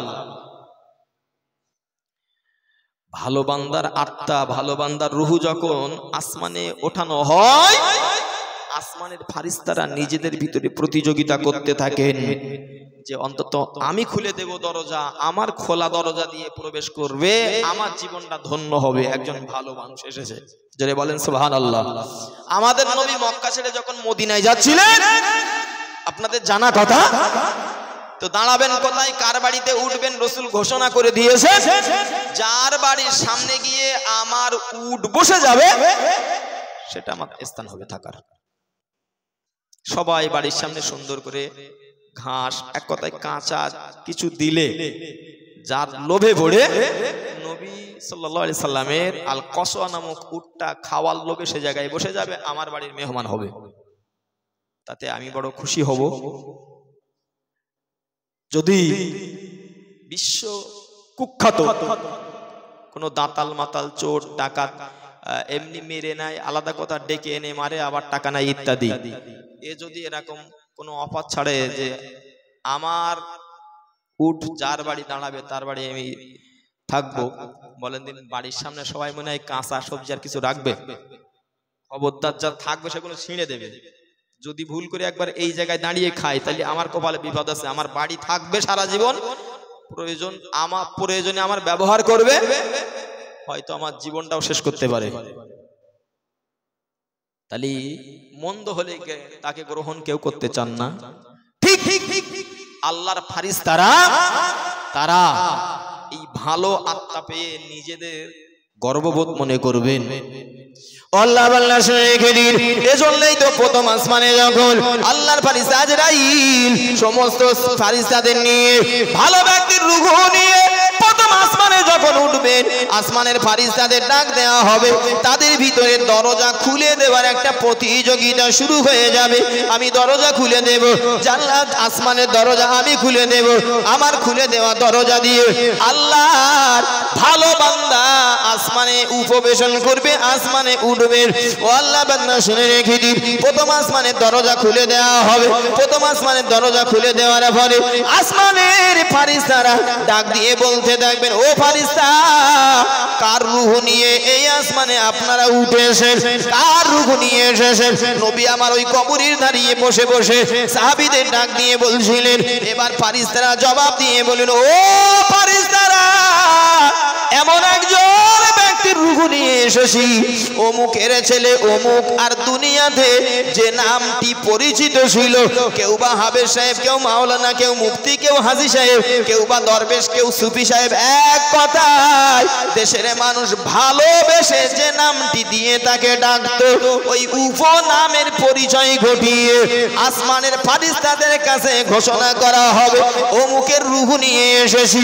আল্লাহর বান্দা শুনে রেখে দিন, ফারিস্তারা সেদিন ডাক দিয়ে বলবেন, ও আল্লাহর ফারিস্তারা শুনে রেখে দেন, অমুকের রূহ আপনারা নিয়ে এসেছেন, তার রূহুর সুবাসে, তার রূহুর সুবাসে আমাদের আসমান কানা যেন সুবাসিত হয়ে যায়। আর একটু জোরে বলেন না সুবহানাল্লাহ। ও আল্লাহ বান্দা শুনে রেখে দিন, প্রথম থেকে দ্বিতীয় আসমানে সেম হবে, তৃতীয় আসমানে ওই অবস্থা হবে, চতুর্থ আসমানে ডাক দেওয়া হবে, সেই একই ঘটনা ঘটবে, পঞ্চম, ষষ্ঠ, সপ্তম আসমান পর্যন্ত ভ্রমণ করানো হবে। ডাক দিয়ে আমার আল্লাহ ডেকে বলবেন, ও ফারিস্তারা যাও, ও ফারিস্তারা যাও, চলে যাও, তার নাম কানা উক্তুবু, তোমরা লিখে দাও, আলা ইল্লিনে, তার নাম কানা জান্নাতি খাতায় লিখে দাও। জোরে বলেন সুবহানাল্লাহ, আর একটু মিলেমিশে বলেন সুবহানাল্লাহ। ও আল্লাহ বান্দা শুনে রেখে দিন, ফারিস্তারা এবার তার রূহ কানা নিয়ে কবরের কাছে চলে আসবেন, ততক্ষণে কবরস্থ হয়ে গেলে কবরের ভিতরে চলে যাবেন, রূহ কানা নিয়ে তার শরীরের ভিতরে প্রবেশ করিয়ে দেওয়া হবে, শরীরের ভিতরে প্রবেশ করিয়ে দেওয়া হবে। আল্লাহ দুইজন ফারিস্তা, ফাতাহু মালাকানি, দুইজন ফারিস্তা চলে আসবেন কবরের ভিতরে, এসে ওই মানুষটাকে ধরে বসিয়ে দেবেন। বসিয়ে দেওয়ার পরে এবারই তো শুরু হয়ে যাবে খেলা। ও বান্দা বলো, মান রব্বুকা ওয়া মা দীনুকা ওয়া মান নাবিয়ুকা, প্রশ্ন করা হবে। এক এক করে যখন প্রশ্ন করা হবে, বান্দা যদি ভালো হয়, নবী আমার জানিয়ে দিয়েছেন, তাকে প্রথম প্রশ্ন করা হবে, মান রব্বুকা, তিনি ডাক দিয়ে বলতে থাকবেন, রব্বি আল্লাহ। একটু জোরে বলেন না সুবহানাল্লাহ। কবরের ভিতরে গিয়ে আমার জবান যদি একবার এই কথা বলতে পারে, রব্বি আল্লাহ, আমার জন্য নসিব ভালো। দ্বিতীয় প্রশ্ন তাকে করা হবে, অমা দীনুকা, তোমার ধর্ম কি? সে যদি বলতে পারে দীনি ইসলাম, আমার ধর্ম হলো ইসলাম, কপাল তাহলে ভালো হয়ে গেল। তিন নম্বর প্রশ্ন তাকে করা হবে, অমান নবিয়ুকা, তোমার নবীকে? অন্য হাদিসের ভিতরে আছে, নবী আমার জানিয়েছেন, প্রতিটা ঈমানদারের কবরের ভিতরে বিশ্ব নবীর নূরের চেহারা ওই সময় দেখানো হবে। আর ডাক দিয়ে কবরবাসীকে বলা হবে, মান হাযার রাজুল, এই ব্যক্তি কে, তুমি চেনো নাকি? এর পরিচয় তোমার জানা আছে নাকি? ওই ঈমানদার বান্দা হলে ডাক দিয়ে তিনি বলবেন, ইনি হলেন আমার দ্বীনের নবী।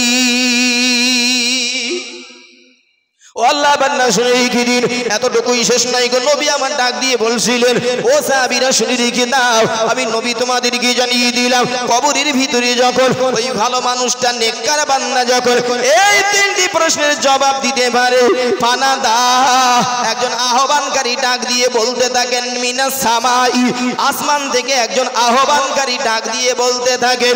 এই আহ্বানকারী অন্য কেউ নন, তিনি হলেন আমার আল্লাহ। তিনি ডাক দিয়ে ফারিস্তাদের বলতে থাকেন, ও ফারিস্তারা, ও ফারিস্তারা, শুনে রেখে দাও, আমার বান্দা সত্য কথা বলেছে, আমার বান্দা ঠিক কথাই বলেছে, আমি আল্লাহ জানিয়ে দিলাম। ও আফরিশু মিনাল জান্নাহ, আও কামা ক্বাল, নবী আমার ডাক দিয়ে বললেন, তার কবরের ভিতরে, কবরের ভিতরে জান্নাতের বিছানা বিছিয়ে দাও। আর একটু জোরে বলেন না সুবহানাল্লাহ। মহান আল্লাহ আবার ডাক দিয়ে ফারিস্তাদের বলতে থাকে, ও ফারিস্তারা, আমি আল্লাহ তোমাদেরকে জানিয়ে দিলাম, ওয়াল বিসু মিনাল জান্নাহ, আমি আল্লাহ তোমাদের এই ঘোষণা দিয়ে দিলাম, তার গায়ে, তার শরীরে জান্নাতের লেবাস পরিয়ে দাও। জোরে বলেন সুবহানাল্লাহ। শুধু এতটুকুই শেষ নাই গো, মহান আল্লাহ আবার ডাক দিয়ে বলতে থাকে, আফতাহু বাবান ইলাল জান্নাহ, আও কামা ক্বালান নবী সাল্লাল্লাহু আলাইহি ওয়াসাল্লাম। ডাক দিয়ে মহান আল্লাহ বলতে থাকেন, ও ফারিস্তারা, তার কবরের সঙ্গে জান্নাতের সঙ্গে একটি দরজা খুলে দাও। আর একটু মন খুলে বলেন সুবহানাল্লাহ। এতটুকু শেষ নয়, নবী ওই জায়গায় বসে সাহাবীদের লক্ষ্য করে বলছিলেন, ও সাহাবীরা শোনো, আমি নবী বলছি। এরপরে তার কবরের ভিতরে সুন্দর সুশ্রী অপরিচিত একজন এসে হাজির হয়ে যান। ডাক দিয়ে নবী বলছিলেন, ও সাহাবীরা শোনো, ওই কবরের ভিতরে একজন সুন্দর সুশ্রী অপরিচিত ব্যক্তি এসে হাজির হয়ে যায়। মুস্কি মুস্কি হাসতে থাকেন। কবরবাসী এবার বলতে থাকেন, আপনার চেহারাতে বলছে, আপনার চেহারাতে বলছে আপনি কোন সুসংবাদ দেবেন, সুসংবাদ দাতা হিসাবে এসেছেন। কে আপনি? আপনার পরিচয় তো আমি জানি না। ওই সময় এই ব্যক্তির, অপরিচিত ব্যক্তির জবান খুলে যায়, ডাক দিয়ে বলতে থাকেন, আমি অন্য কেউ নয়, আমি অন্য কেউ নই গো। আপনি পৃথিবীতে যে নেক আমল করেছেন, আপনি পৃথিবীতে যে সৎ আমল করেছেন, আপনি পৃথিবীতে যে ভালো কাজ করেছেন, দুয়ে দুয়ে যোগ করে 4 করে এসেছিলেন। আমি হলাম সেই আপনার নেক আমল, আপনার সুসংবাদ দিতে এসেছি। এই কবরের জীবন আপনার জন্য শান্তির জীবন। এরপরে আপনি হিসাবের পরে দয়ার জান্নাতে চলে যাবে। তবে বলছিলেন, সাহাবীরা শোনো। তারপরে ওই ব্যক্তি এবার দাবি করতে থাকেন যে আল্লাহ কিয়ামত হোক, কিয়ামত তাড়াতাড়ি হোক, এটা তার দাবি থাকে। কেন? আমার আত্মীয় স্বজন, আপনজন, পরিজন যারা আছে তাদের সঙ্গে আমার সাক্ষাৎ হবে। আচ্ছা বলেন, এই জায়গায় যদি একটা মিজান পাল্লা রেডি করা হয়, মিজান পাল্লায় গিয়ে আমি যদি এমন একটা কিছু নিয়ে যাই, তাদের যা মাপ, যদি 2 কেজি লবণ আনতে পারো, তাহলে তোমার জন্য এধারে খুব সুন্দর ঘর করা আছে, তোমার এই ঘরে বসতে দেওয়া হবে। আর সারাদিন কষ্ট করে যদি 2 কেজি লবণও তুমি না নিয়ে আসতে পারো, তাহলে এধারে তোমার জন্য ঢেলা বাগান, চোষা ক্ষেত, বড় বড় ঢিল, তারই উপরে বসতে দেওয়া হবে, এবং তাতে বসা খুব জ্বালা যন্ত্রণা ইত্যাদি। আমার যদি এই 2 কেজি লবণ, আমার বিশ্বাসে হয় যে 2 কেজি কেন, তো 2.5 কেজি হয়ে গেছে, যত তাড়াতাড়ি হয় আমি ওই জায়গায় যাই। এরকম হবে না? হবে না? আর যদি মনে হয় সারাদিন ঘুরে ঘুরে 800 গ্রাম হয়ে যায়, তাহলে মনে হবে এই ওজন পাল্লা আধ ঘন্টা রাখবে কেন, আধ 2 ঘন্টা রাখুক, আমি আধ 2 ঘন্টা এদিক লবণ কুড়োই। যখন ওই 2 ঘন্টা হয়ে যাবে, মনে করবে আধ 2 ঘন্টা কেন, আর অন্তত 5 ঘন্টা রাখতে পারলো না, এটা কাজের কাজ করলো, এত মানুষ এই জায়গায় আছে, এই কাজটা কি ঠিক করলো, 5 ঘন্টা রাখুক। মানে চিন্তা শুধু এটাই, গেলিপ পাত ধরা পড়বো, গেলিপ পাত ধরা পড়বো। আল্লাহ বাংলা শরীফ দিনে জয় নই গো, মহান রব্বুল আলামিন আল্লাহ কোরআন শরীফের ভিতরে জানিয়ে দিয়েছেন, ও দুনিয়ার মানুষ শুনে রেখে দাও, যে সময় কিয়ামত সংগঠিত হয়ে যাবে, কিয়ামতের কথা আমি বলতে চাইনি গো, শুধু এতটুকু কথা আপনাদেরকে বলতে চাই, যখন কিয়ামত সংগঠিত হয়ে যাবে, যারা নেককার ভালো মানুষ, আল্লাহওয়ালা, যাদের ঈমান ঠিক আছে, ঈমান অনুযায়ী আমল যারা করেছে, তারা দুনিয়ার মানুষ আমলনামা দেওয়ার পরে, আমলনামা হাতে পাওয়ার পরে অন্যদেরকে ডেকে ডেকে দেখাতে থাকবে, দেখো আমার আমলনামা দেখো, আর তোমার আমলনামাটা আমার একবার দেখাও। আর যার আমলনামা বাম হাতে দেওয়া হবে, পাপে পাপে পরিপূর্ণ, ওই সময় সে ডেকে বলবে, লাম উতা কিতাবিয়া, লাম উতিয়া কিতাবিয়া, হায় আফসোস, হায় আফসোস, যদি আমলনামা আজকে না দিত তাহলেই তো বড় ভালো হতো। আমরা দুনিয়াতে দেখেছি, একসঙ্গে পড়াশুনো করেছি, 5 জন বন্ধু বান্ধব একসঙ্গে মেশামেশি করে, রেজাল্ট আউট হয়েছে, 2 জন পাস করেছে আর 3 জন ফেল করেছে। যে 2 জন পাস করে অন্যদেরকে ডেকে ডেকে দেখাই, দেখো আমার রেজাল্টটা কেমন হয়েছে, 1000-এর ভিতরে 980 পেয়েছি, 1000-এর ভিতরে 990 পেয়েছি, দেখি আমারটা তুমি দেখো, তোমারটা আমার দেখাও। ও তখন বলতে থাকে লাম উতা কিতাবিয়া, হাই রে যদি আজকে আমলনামা না দিত, রেজাল্ট আউট না হতো, তবেই তো বড় ভালো হতো। এজন্যই তো নবী আমার বলেছেন কবরের ভিতরে যে পাশ করে গেল, 3টি প্রশ্নের জবাব যে দিতে পেরেছে, সে এবার দাবি করতে থাকবে আল্লাহ কিয়ামত সংগঠিত হয়ে যাক, সমস্যা নেই গো, কিয়ামত কবে হবে, আমি আমার ভালোবাসার মানুষ আত্মীয় স্বজন তাদের সঙ্গে একটু সাক্ষাৎ করবো। আল্লাহর বান্দা শুনে রেখে দিন, এই সুপুরুষ সৎ চরিত্র যিনি, জীবনের নেক আমল যিনি, মানব রূপে কবরে যাবেন, তিনি ডাক দিয়ে বলবেন আপনি ঘুমিয়ে যান, আপনি ঘুমিয়ে যান, আপনি ঘুমিয়ে যান। কিয়ামত যখন সংগঠিত হবে ওই সময় আপনাকে ডাকা হবে। সুবহানাল্লাহ। তো এক ঘুমের ভিতরেই কিয়ামত সংগঠিত হয়ে যাবে। জোরে বলেন সুবহানাল্লাহ। ও আল্লাহ বান্দা শুনে রেখে দিন, ওই কবরস্থানের ধারে বসে নবী আমার ওই কাঠ দিয়ে লিখতে লিখতে সাহাবীদের কি বলেছিলেন, ও সাহাবীরা শুনে রেখে দাও, 2 শ্রেণীর মানুষের মরণ, তার ভিতরের আরেক শ্রেণী হলো এটি, যারা জীবনে বদ কাজ করেছে, যারা জীবনে পাপের কাজ করেছে, পাপে পাপে পাপে পাপে যাদের হৃদয় কল্পটা যারা কালো করে ফেলে দিয়েছে, তাদের যখন মরণের সময় হয়ে যায়, ফেরেশতা আজরাইলকে মহান আল্লাহ জানিয়ে দেন, ফেরেশতা আজরাইল একা নয় গো, হাজারে হাজারে ফেরেশতাদের নিয়ে আসমান থেকে অবতরণ করে, তাদের দূরে দাঁড় করিয়ে দিয়ে ফেরেশতা আজরাইল এসে ওই মুমূর্ষু ব্যক্তির মাথার কাছে এসে বসে যান। মাথার কাছে এসে বসে গিয়ে ডাক দিয়ে বলতে থাকেন, ইয়া আইয়াতুহান নাফসুল খাবিসা, হে অপবিত্র আত্মা, হে পাপী আত্মা, উখরুজি, তুমি বার হয়ে এসো, বার হয়ে এসো ওই রবের দিকে যে রব তোমার প্রতি রাগান্বিত, ওই রাগান্বিত রবের দিকে তুমি চলে এসো।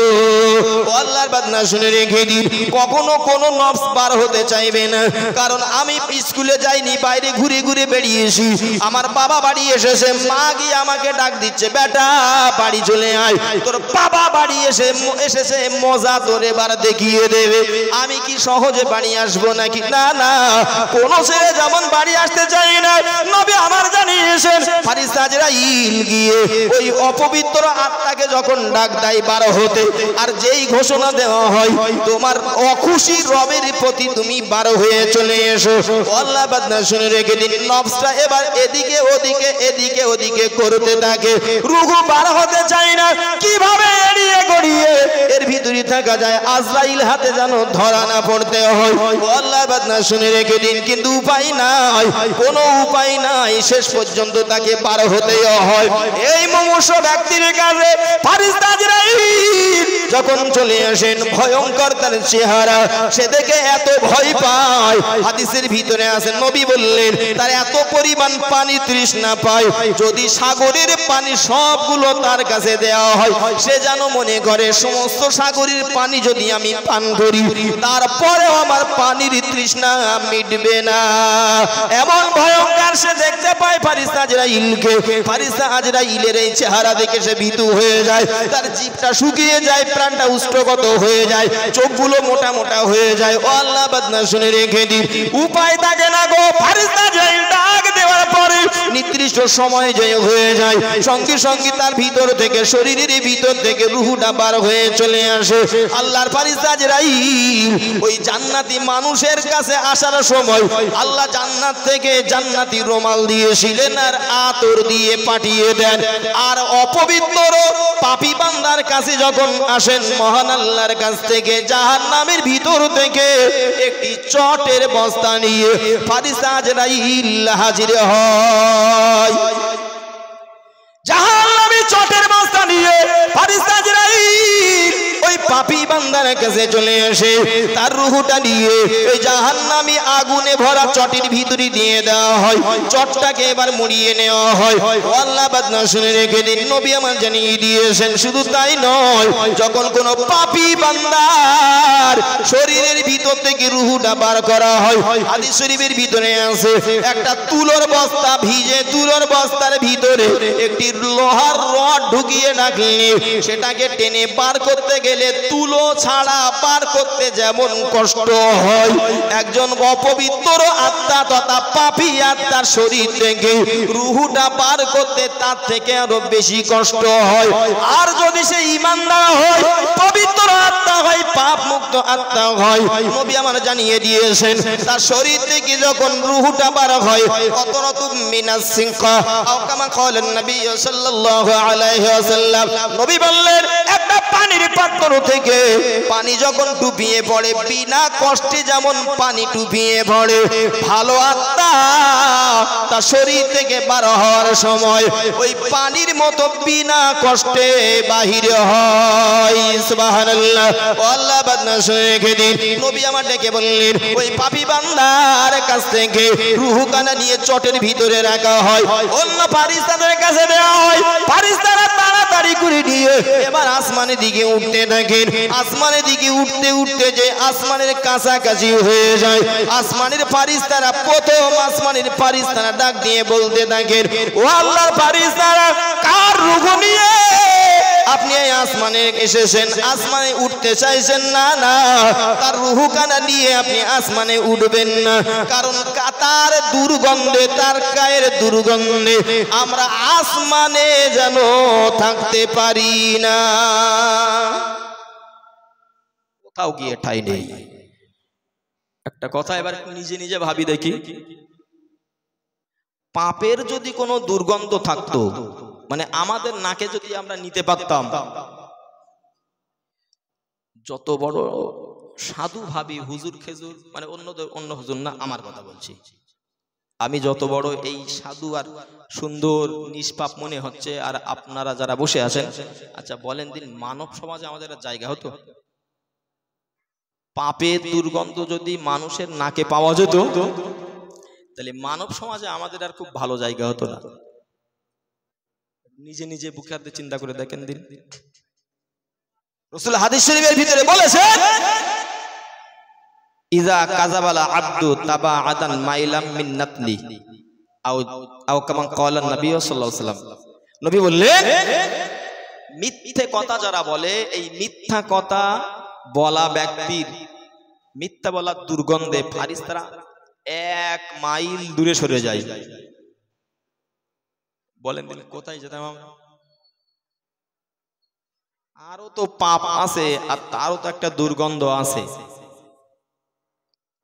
আল্লাহ বান্দা শুয়ে দিন, আল্লাহর ফেরেশতারা ডাক দিয়ে বলতে থাকবেন, ও ফেরেশতারা, কার রূহ নিয়ে আসমানে আপনারা উঠতে চাইছেন? না, না, তার রূহের দুর্গন্ধে, পাপের দুর্গন্ধে আমরা আসমানে থাকতে পারি না, তাকে নিয়ে চলে যান। ও বান্দা শুনে রেখে দিন, মহান রব্বুল আলামিন আল্লাহ ডাক দিয়ে বলতে থাকবেন, যাও, চলে যাও, তার নাম কানা উকতুবু আলা সিজ্জিন, তথা তার নাম কানা সিজ্জিনে জাহান্নামের খাতায় লিখে দাও। শুরু হয়ে গেল খারাপ, জাহান্নামের খাতায় তার নাম কানা লিখে দেওয়া হয়। এবার তার রূহ কানা নিয়ে চলে আসা হয়। ফাতাহু মালাকানে, নবী আমার জানিয়ে দিয়েছেন ওই কবরের ভিতরে চলে আসা হয়। ওই ব্যক্তির কাছে গিয়ে রূহটা তার শরীরের ভিতরে দেওয়া হয়। দুইজন ফারিস্তা এসে তাকে আবার বসিয়ে দেন। দুইজন ফারিস্তা এসে তাকে বসিয়ে দিয়ে এবার তো শুরু করেন প্রশ্ন, মান রব্বুকা ওমা দীনুকা ওমান নাবিয়ুকা, বলো বান্দা তোমার রব কে, বলো বান্দা তোমার দ্বীন কি। ও বান্দা বলো তোমার নবীকে। বান্দা কিছুই বলতে পারেন না, শুধু বলতে থাকে লা আদরি লা আদরি লা আদরি, আমি জানি না, আমি কিছু জানি না। ও আল্লাহর বান্দা শুনে রেখে দিন, ফারিস্তারা ডাক দিয়ে বলতে থাকেন আলামে আতিকুম নাযীর, তোমার কাছে কি কোনো ভীতি প্রদর্শন যায়নি? তোমার কাছে কি কোনো সতর্ককারী যায়নি? আলেম ওলামা কি তোমার কাছে জাননি? কোরআন হাদিসের কথা কি তোমার কানে শ্রবণ করানো হয়নি? না না, আমার আল্লাহ ডাক দিয়ে বলতে থাকেন ও ফারিস্তারা, আমার বান্দা মিথ্যা বলেছে, আমার বান্দা মিথ্যা বলেছে। সবাই তার কাছে গিয়েছে, এক কথায় বাণী তার কাছে পৌঁছেছিল, সে মানেনি। আমি আল্লাহ জানিয়ে দিলাম, নবী আমার ডেকে বলেছিলেন ফানাদা, একজন আহ্বানকারী মিনাস সামাই, আসমান থেকে আহ্বান করে বলতে থাকে ও আফরিশু মিনান নার, তার কবরটা জাহান্নামের বিছানা বিছিয়ে দাও। এতটুকু নয়, নবী আমার ডেকে আবার বললেন ও ফারিস্তারা শুনে রেখে দাও। নবী ডেকে বললেন, আল্লাহ ডেকে বলেন ও ফারিস্তারা শুনে রেখে দাও, আলবিসু মিনান নার, তার শরীরের ভিতরে জাহান্নামের পোশাক পরিয়ে দাও। শুধু তাই নাই গো, আফতাহু বাবান ইলাল নার, তার কবরের সঙ্গে জাহান্নামের একটি সুড়ঙ্গ দরজা খুলে দাও। একটা দরজা খুলে দাও। শুরু হয়ে যায় খেলা। অপরিচিত এক ভয়ঙ্কর অপরিচিত ব্যক্তি আসে, হাতে বড় এক ডান্ডা, চুলগুলো চোখগুলো দেখলে ভয় লাগবে। কে ইনি? এসে জিজ্ঞাসা করতে থাকেন, বলেন খবর। কবরের মানুষ বলেন আপনি কে? এই ভয়ঙ্কর চেহারা, তবে আপনার চেহারা দেখে মনে হচ্ছে আপনি কোনো সুসংবাদ দিতে আমাকে আসেননি, দুঃসংবাদ আপনি দেবেন আমার তা মনে হচ্ছে। আল্লাহ আল্লাহ কবরের ভিতরে শুয়ে থাকা এই ব্যক্তি ডাক দিয়ে বলতে থাকেন আপনি কে? কি আপনার পরিচয়? এমন আপনার ভয়ঙ্কর চেহারা। আল্লাহ বান্দা শুনে রেখে দিন, ওই সময় ওই অপরিচিত ভয়ঙ্কর ব্যক্তির মানুষটা বলতে থাকে না না, আমি অন্য কেউ নই গো, দুনিয়ার জমিনে আপনি যে অপকর্ম করেছিলেন, পাপের কাজ করেছিলেন, আপনি যে গুনার কাজ করেছিলেন, আমি হলাম সে আপনার বদ আমল। আজকে মানব রূপ নিয়ে মানব আকৃতিতে আপনার কবরে এসেছি। আল্লাহ বান্দা শুনে রেখে দিন, শুধু তাই নয় গো, নবী আমার হাদিস শরীফের ভিতরে আরো জানিয়ে দিয়েছেন, কবরের ভিতরে মহান আল্লাহ এমন এক সাপ দিয়ে দেবে, ওই সাপের চেহারা বর্ণনা করতে গিয়ে নবী আমার বললেন তার চোখগুলো হলো মিনান নার, নার মানে হলো আগুন, চোখগুলো হলো আগুন দিয়ে তৈরি। ও বান্দা শুনে রেখে দিন, তার এই সাপের নখগুলো হবে। নবী আমার ডেকে বললেন সাপের আকৃতি কেমন হবে? ও সাহাবীরা শুনে রেখে দাও, সাপের একটা নখের এক মুড়ো থেকে আর এক মুড়োই যেতে, এক হাত থেকে আর এক হাতে নয় গো, নবী বুঝিয়েছেন নখের এক মুড়ো থেকে আর এক মুড়োই যেতে একদিনের সময় যাবে। ও বান্দা শুনে রেখে দিন, তাহলে একটা নখ পার হতে যদি একদিনের সময় যায়, তাহলে সাপের চেহারাটা কেমন হবে? সাপ যদি দুনিয়ার জমিনে কোন জায়গায় একবার নিঃশ্বাস ফেলে, কিয়ামত পর্যন্ত সে জায়গায় সবুজ লতা জন্ম নেবে না। ও বান্দা শুনে রেখে দিন, কবরের ভিতরে শুরু হয়ে গেল এবার তার খেলা। কিয়ামত পর্যন্ত তার রূহের উপরে আযাব চলতে থাকবে।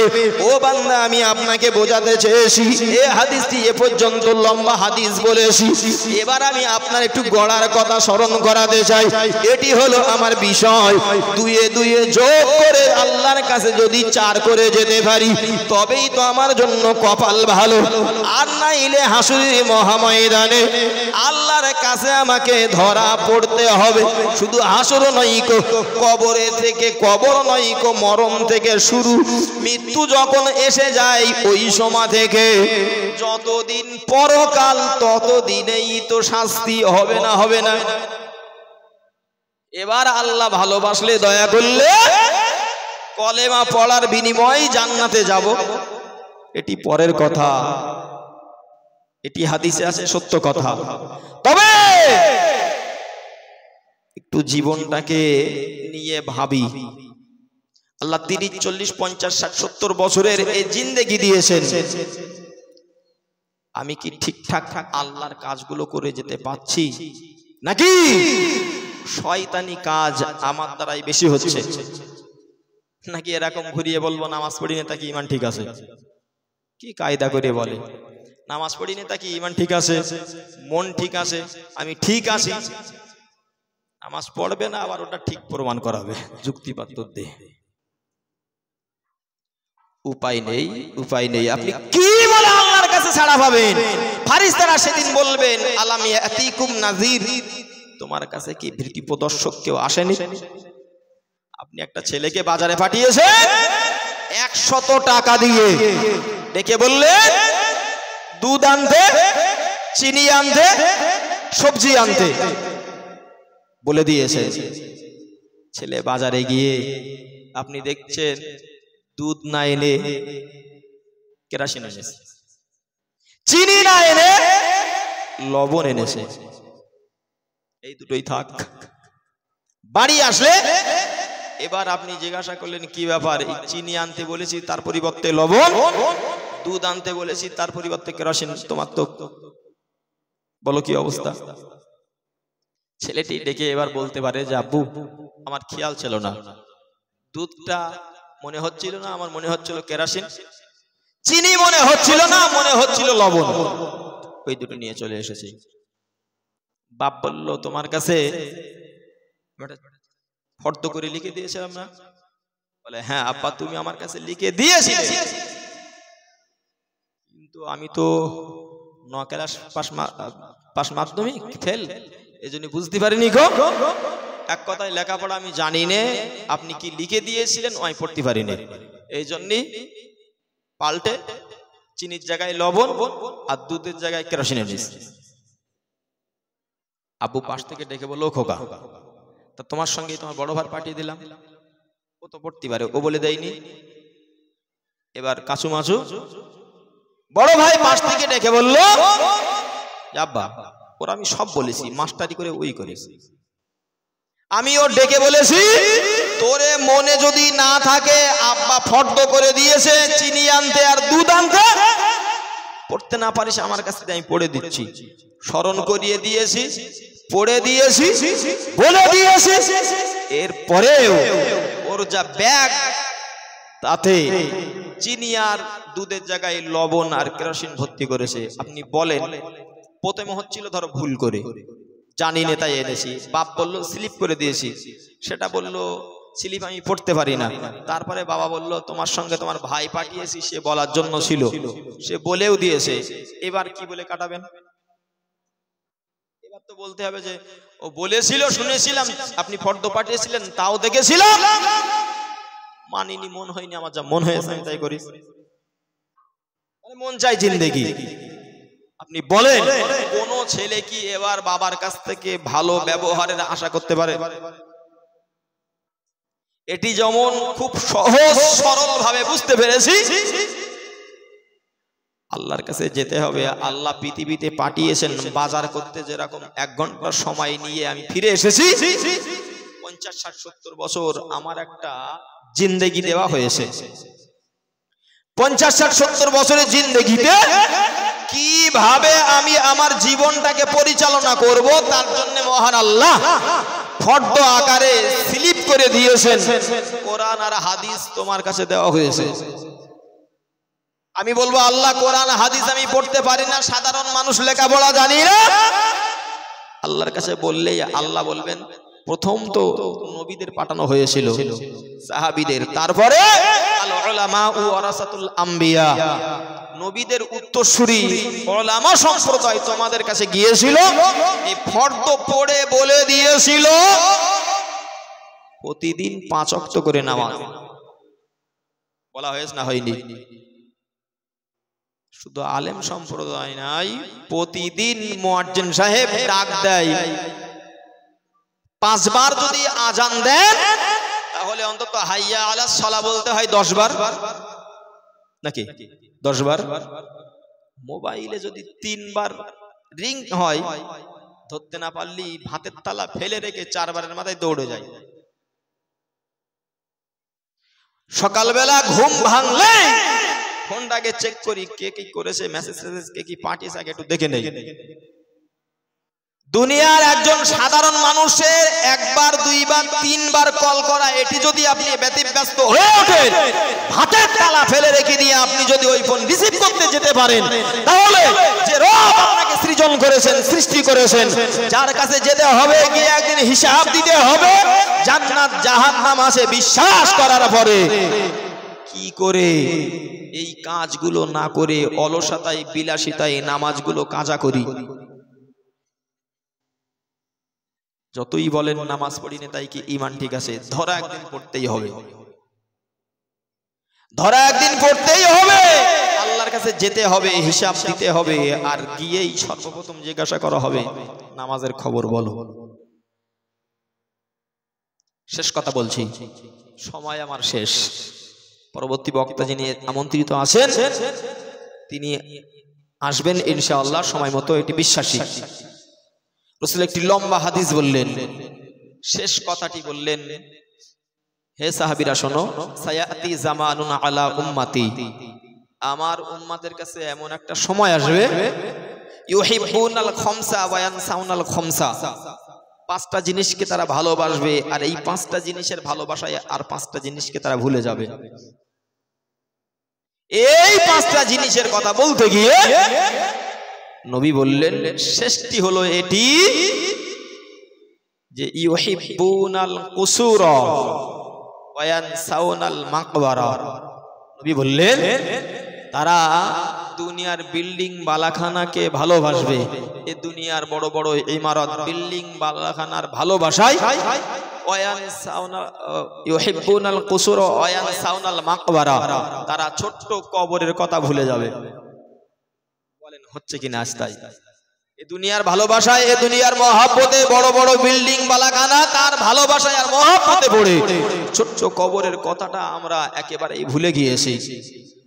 একটা ঘর করতে যাবেন, এমন জায়গায় ঘর করছেন জায়গাটা ঠিক উপযুক্ত না, মিস্ত্রি ডেকে বললো এই জায়গায় আপনার ঘর করতে গেলে 1 তালা পর্যন্ত তুলতে গেলে 10 লক্ষ টাকা খরচ। আপনি বললেন এত টাকা তো আমার কাছে নেই। মিস্ত্রি বলল আপনি যদি 5 লাখ টাকা দেন, ওই 5 লাখ টাকায় ঘর আপনার 7 পর্যন্ত তুলে দেব, তবে দাঁড়িয়ে থাকবে কিনা সে গ্যারান্টি আমাদের কাছে নেই।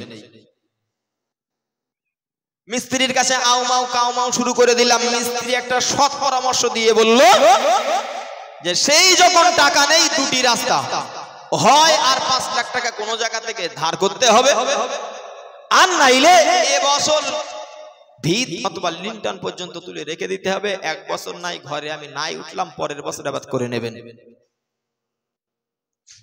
রাসূলের কথাটা কত সত্য, নবী আমার এজন্যই বলেছেন ইউহিব্বুনাল কুসুরা ওয়া ইয়ানসাউনাল মাকবারা, এ দুনিয়ার ভালোবাসায়, এ দুনিয়ার বিল্ডিং বালাখানার ভালোবাসায়, বড় বড় ঘরের ভালোবাসায় ছোট্ট কবরের কথা তারা ভুলে যাবে। ও বান্দা শুনে রেখে দিন, 30 40 50 বছর একটি ঘরে আমরা বসবাস করতে পারি, তাও থাকতে পারবো কিনা ঠিক নাই গো। সাদ্দাতের মতো একজন ধনী ব্যক্তি জান্নাত বানিয়ে 1 মিনিটের ভিতরেও জান্নাতের ভিতরে যেতে পারেননি। না না, আমরা যে ঘর করছি এত মহব্বত করে, 5 লাখ টাকা আমার কাছে আসে, প্রয়োজনে আর 1 বছর সময় নিচ্ছি, অথবা আর 5 লাখ টাকা ঋণের বোঝা মাথায় নিয়ে এত মজবুত করে ঘর বানাচ্ছি। আল্লাহ যদি হায়াত দেন, তৌফিক দেন, 30 40 50 60 70 বছর আপনি ধরেই নেন না কেন, 100 বছর ওই ঘরে আমি থাকবো। তার জন্য যদি আমার ওই ঘরটা এত মজবুত করতে হয়, তাকে নেপা পোজা করতে হয়, তাকে প্লাস্টার রং গিরিং গেট ইত্যাদি লাগাতে হয়, এক কথাই সেটা ভালোবেসে সৌন্দর্য মণ্ডিত করেছি, মানব চোখে যাতে ভালো লাগে, তার জন্য যে কালার যে রং করলে ভালো হয় সেটি করেছি। ও বান্দা, আমার নবী বলেছেন এই ঘরের ভালোবাসায় ছোট্ট কবরের কথা তারা ভুলে যাবে। ওই কবরটা কিভাবে আমার জন্য ফুলের বাগান হবে, ওই কবরটাই কিভাবে আমার জন্য জান্নাতি বিছানা বিছানো হবে, ওই কবরের ভিতরে থাকতে কিভাবে আমার গায়ে জান্নাতির পোশাক পরানো হবে। না না, সে চিন্তা একেবারে মাথা থেকে ভুলে গিয়েছি। যদি তা করতে পারতাম তাহলে ঘরের ভালোবাসায় ঘরের মহব্বতে পড়ে নামাজ কাজা করে মসজিদে না গিয়ে ঘরে বসে থাকতাম না। আজ থেকে আমি আপনার কাছে এতটুকু দাবি করছি, সময় আমার শেষের পথে, যারা এই জায়গায় আছি জীবনের কত সময় লস করেছি, মরণের দিকে এগিয়ে যাচ্ছি। গাড়ি পাঞ্চার হয়েছে বললেও 10 মিনিট লেটে নিয়ে যাবে না আজরাইল। গাড়ির তেল ফুরিয়ে গিয়েছিল বললেও আজরাইল আমাকে 5 মিনিট পরে নিয়ে যাবেন না। যে টাইম তো টাইমে আমাকে মৃত্যুবরণ করতে হবে। কার কখন মরণ হবে কারোর জানা নাই। আজকে মরবেন, কালকে তাড়াতাড়ি। 1 মাস পর্যন্ত কান্নাকাটি, 2 মাস পর্যন্ত কান্নাকাটি, 1 বছর পর্যন্ত আপনার কবরে ঘন ঘন যাওয়া আসা, 3-4 বছর পর্যন্ত মাঝে মাঝে যাওয়া আসা হতে পারে। এমন কবর আছে, কবরস্থানের ধারে গিয়ে দেখেছি বাবার কবর ছেলে চিনতেও পারে না। ঠিক বলেছ না ভুল বলেছ? বলেন। তাকে যখন গিয়ে বলা হয় তোমার আব্বার কবর কোনটা, তখন গিয়ে ঠিক করাই যায় না যে এইটাই আমার আব্বার কবর সঠিক। সবাই ভুলে যাবে, সবাই আপনাকে রেখে আসবে। নিজের ভাবনা নিজেকে ভেবে যেতে হবে। এরপরে অন্যেরা সবরেসানি করলে মৃত্যু ব্যক্তি লাভবান হয়, এটি হাদিস থেকে প্রমাণিত। আমরা ইমানদার হিসাবে বিশ্বাসী, তবে নিজেকে কিছু নিয়ে তারপরেই যেতে হবে। কারণ মহান রব্বুল আলামিন আল্লাহ কোরআন শরীফের ভিতরে অন্য আয়াতে জানিয়ে দিয়েছেন, হে দুনিয়ার মানুষ শুনে রেখে দাও, আমি আল্লাহ তোমাদেরকে জানিয়ে দিলাম যখন দোয়া করা হয় ওই সময় দোয়ার ভিতরে আমরা আমিন আমিন করি। ইমাম সাহেব কি বলছেন, হুজুর কি বলছেন দোয়াতে, আরবি ভাষায় আমরা বুঝতে পারি না। না না, ইমাম সাহেবের কথা বুঝি না কো আমিন আমিন বলি। ইমাম সাহেব ডাক দিয়ে বলতে থাকেন, রব্বানা গফির লানা ওয়া লিইখওয়ানিনাল্লাযীনা সাবাকুনা বিল ঈমান। ইমাম সাহেব বলতে থাকেন, রব্বানা, হে রব ইগফির লানা, আপনি আমাদের ওই সমস্ত ব্যক্তিদের ক্ষমা করুন, ওয়া লিইখওয়ানিনাল্লাযীনা সাবাকুনা বিল ঈমান, আপনি আমার ওই সমস্ত বা আমাদের ওই সমস্ত ভাইদের ক্ষমা করুন যারা ঈমানের উপরে মজবুত, ঈমানের উপরে যারা অটল। জোরে বলেন সুবহানাল্লাহ। ঈমানই যদি না থাকে তাহলে তার জন্য সারা দেশের গরু জবাই করে কাবা শরীফের ইমাম এনেও যদি সবরেসানি করা হয়, এ কোনো কাজ হবে? হবে নাকি? ঈমান যদি না থাকে, কাবা শরীফের ইমাম এসে চোখের পানি যদি সব শেষ করে ফেলে, কোনো কাজ হবে তার জন্য? কাবা শরীফ ইমাম আসে কাজ হবে মনে হচ্ছে? তা যদি হতো তাহলে নবীর দোয়া কবুল করে আল্লাহ তার চাচাদের জান্নাত দিতেন। ঠিক বলিস না ভুল বলিস? বলেন। যারা ঈমান এনেছেন, ঈমান অনুযায়ী আমল করেছেন, তারাই সফল হয়েছেন। জোরে বলেন সুবহানাল্লাহ। কারণ আল্লাহ বলেন কদ আফলাহাল মুমিনুন, ঈমানদারেরাই সফল হয়েছে। একটু মিলেমিশে বলেন সুবহানাল্লাহ। ফোনে যদি টাকা মারতে চান, এই যে আমার কিসের এটা, রিয়েলমি, এতে যে সিমটা আছে, কোনটার দাম মনে করেন 1,500 টাকা। সিম আছে বর্তমান জিওর এই নাম্বারটা নিয়ে আমি টাকা মেরেছি। এখন কত মারতে হচ্ছে? 899 টাকা। আমার নাম্বারটাতে যদি আমি মারি আর সিমটা যদি এতে থাকে, তাহলে এ সেটের কাজ, এ সেটে সব হবে। যাই করেন এক কথায় সব হবে। আর নাম্বার যদি অন্য জায়গায় মারি, সিম যদি এতে নাই থাকে, এ 2000 টাকা নেয়। যদি 50,000 টাকা মারি, টাকা 50,000 টাকা সেট হয়, আর টাকা আমি 8-এর জায়গায় 16 মারি, এতে কোনো কাজ হবে? কথাটা মনে হয় ঠিক ক্লিয়ার হয়নি নাকি? এই সিমের যে নাম্বার, ওই নাম্বার ধরে যদি আমি টাকা না মারি, অন্য লোকের নাম্বারে যদি ঠিক থাকে, ওই নাম্বারে যদি টাকা মারি, তাহলে আমার সেটে কোনো কাজ হবে না, অন্য লোকের হবে? এই সহজ জিনিসটা যদি বুঝি, তাহলে এটাও ভালো বুঝতে পারবো ঈমানদারদের জন্য দোয়া করলে কাজ হয়। তবে যিনি দোয়া করবেন তিনি আর যার জন্য দোয়া করা হবে, এই দুইজনেই যেন ঈমানদার হয়, তাহলে জীবিতদের দোয়ায় মৃতদের উপকার হয়। জোরে বলেন সুবহানাল্লাহ। হয়তো নিরাশ নৈরাশ হয়ে যাচ্ছেন, একটি হাদিস শোনাই আপনাদের। আল্লাহ বান্দা শুনে গিরি নিরাশ নৈরাশ হওয়ার কোনো কারণ নেই গো, কারণ মহান আল্লাহ কোরআন শরীফের ভিতরে জানিয়ে দিয়েছেন লা তাকনাতু মির রাহমাতিল্লাহ। মহান আল্লাহ জানিয়ে দিয়েছেন ও বান্দা আমার রহমত থেকে নিরাশ হয়ে যেও না, নৈরাশ হয়ে যেও না। বিশ্বনবী মুহাম্মদুর রাসূলুল্লাহ সাল্লাল্লাহু আলাইহি ওয়াসাল্লাম একটি হাদিসের ভিতরে জানিয়ে দিয়েছেন হাসরের ময়দানে মহান আল্লাহ একজন বান্দাকে লক্ষ্য করে বলবেন ও বান্দা শুনে রেখে দাও, এই বড় নেকির পাহাড় এটি তোমার, এই নেকিটি তোমার বান্দা।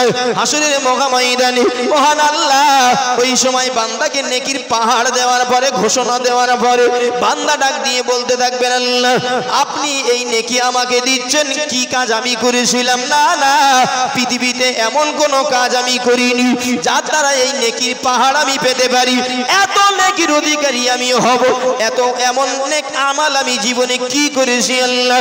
নাকি আমার সঙ্গে আপনি মস্কারা করছেন? হাদিস শরীফের ভিতরে আছে আল্লাহ ডাক দিয়ে বলবেন না না ও বান্দা শুনে রেখে দাও, ঠাট্টা করা আমার কাজ নয় গো, মস্কারা করা আমার কাজ নয়, আমি মস্কারা করি না, আমি আল্লাহ জানিয়ে দিলাম এ নেকিটি তোমারই নেকি। বান্দা আবার জিজ্ঞাসা করবেন ও আল্লাহ আপনি এই নেকি দিচ্ছেন কিসের কারণে? নবী আমার জানিয়ে দিয়েছে ওই সময় হাসরের ময়দানে আল্লাহ ডাক দিয়ে বান্দাকে বলবেন ও বান্দা শুনে রেখে দাও, আমি আল্লাহ তোমাকে জানিয়ে দিলাম ইস্তিগফারি ওয়ালাদিকা লাকা। নবী আমার জানিয়েছেন আল্লাহ ডেকে বলবেন ও বান্দা শুনে রেখে দাও, পৃথিবীর জমিন থেকে তোমার বিদায়ের পরে, তোমার ইন্তেকালের পরে, তোমার মরণের পরে তোমার সন্তানেরা দুনিয়াতে তোমার জন্য দোয়া করেছিল, তোমার জন্য ইস্তেগফার করেছিল, তোমার জন্য সবরেসানি করেছিল, আমি আল্লাহ এই সবরেসানিটাকে কবুল করে নিয়েছি, এই দোয়াটাকে কবুল করে নিয়েছি, সেটাকে এমনি এমনি রেখে দেইনি, আমি আল্লাহ ওই নেকিটাকে লালন পালন করে আমি আল্লাহ আজ পাহাড়ের রূপে রূপান্তরিত করেছি। ও বান্দা শুনে রেখে দাও, নেকিটি তোমার কর্মফলের নেকি না হলে এ নেকিটি তোমার চলে আসা দুনিয়াতে রেখে আসা সন্তানদের দুয়ার ফসল। জোরে বলেন সুবহানাল্লাহ। অনেক কথা, জীবিত মানুষ দোয়া করলে মৃতদের জন্য কাজও হয়, তবে নিজের শরীরের ভিতরে ঈমান সিম কার্ড যেন ঠিক থাকে। ঈমান সিম কার্ড যদি ঠিক থাকে তাহলে যেখান থেকেই টাকা মারা হয়, আমেরিকা, লন্ডন, ব্রিটেন, যেখান থেকেই টাকা মারা হয় উপযুক্ত জায়গায় পৌঁছে যায়। আর সিম কার্ড যদি ঠিক না থাকে, নাম্বার যদি ঠিক না থাকে, যার নাম্বারের সঙ্গে কানেক্ট হবে টাকা সে পাবে। শেষ কথা বলছি, আল্লাহ আমাদের সকলকে দ্বীনের উপরে, ঈমানের উপরে অটল থাকার আমরণ তৌফিক দান করেন। সবাই বলি আল্লাহুম্মা আমিন। আল্লাহ আমাদের সকলের মৃত্যু যেন ঈমানি অবস্থায় নসিব করেন। একটু মিলেমিশে বলেন না আল্লাহুম্মা আমিন। আপনারা শুনেছেন অল ইন্ডিয়া সুন্নাত ওয়াল জামাআত পরিচালিত অনেক মাদ্রাসা চলে, তার ভিতরে একটি মাদ্রাসা অনেক পুরাতন এবং ঐতিহাসিক মাদ্রাসা কেন্দুয়া চৈতাতে।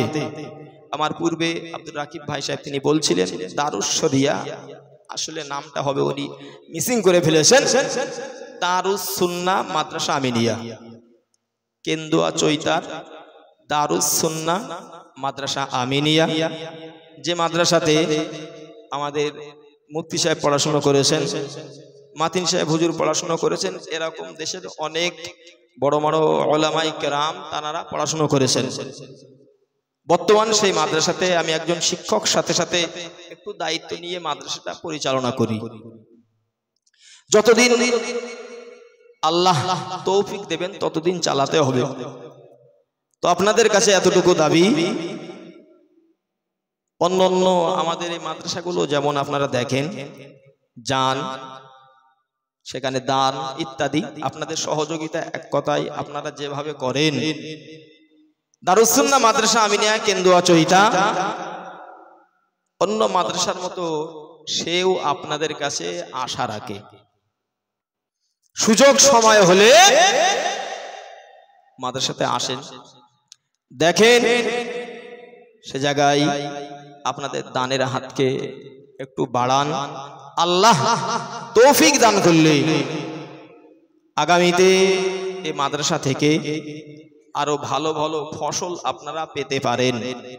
আল্লাহ যেন কবুল করেন সকলের দিনী খেদমত মেহনতকে আল্লাহ যেন কবুল করেন। সবাই বলে আল্লাহুম্মা আমিন। একটু মহব্বত নিয়ে প্রাণ খোলা ভাষায় দরুদ শরীফ আল্লাহুম্মা।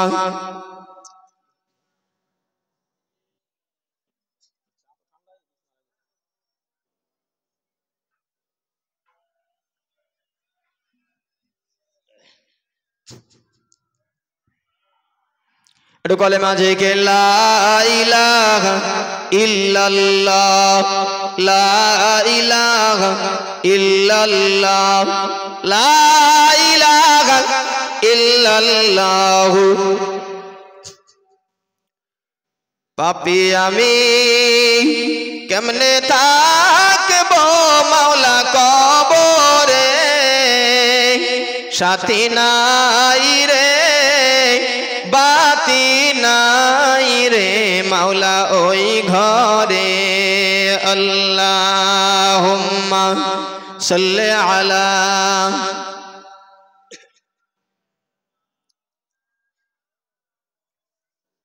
ওয়ালা আলে সাইয়্যিদিনা। এ জীবনে না করিলাম বন্দেগি, গুনাহ করে কাটাইলাম জিন্দেগি, তওবা করে আবার তওবা ভাঙিলাম, অবশেষে খাঁটি তওবা করিলাম। সকলেরই দরজা হইতে ফিরিয়া তোমারি দরজায় রইলাম পড়িয়া। তুমি যদি ক্ষমা না করো বান্দারে, ও গো মাওলা তোমার বান্দা যাবে কারদারে। যেদিন তোমার বান্দা জাহান্নামে পুড়িবে, ও গো আল্লাহ কেমনে চেয়ে দেখিবে। জীবনে না করিলাম বন্দেগি, গুনাহ করে কাটাইলাম জিন্দেগি, তওবা করে আবার তওবা ভাঙিলাম, অবশেষে খাঁটি তওবা করিলাম। মাশাআল্লাহ, ভাষার ভুল ত্রুটি ক্ষমা আছে। বক্তৃতা এখানে ইতি করছি। পরবর্তী বক্তা জনাব হযরত মাওলানা মুফতি রজব আলী সাহেব ভাই, তিনি এসে গিয়েছেন, এক্ষুনি আমাদের কাছে তিনি আসছেন। যারা এখনো এদিক ওদিকে আসেন, মাশাআল্লাহ অনেক মানুষ এই জায়গায় আসেন, এসেছেন, বসেছেন। এখনো যদি দুই একজন কেউ বাইরে থাকেন, যারা আসতে চান একটু সামনে দুটো একটি জায়গা খালি, সেই জায়গাগুলো পূরণ করে নিয়ে আপনারা বসবেন। একটু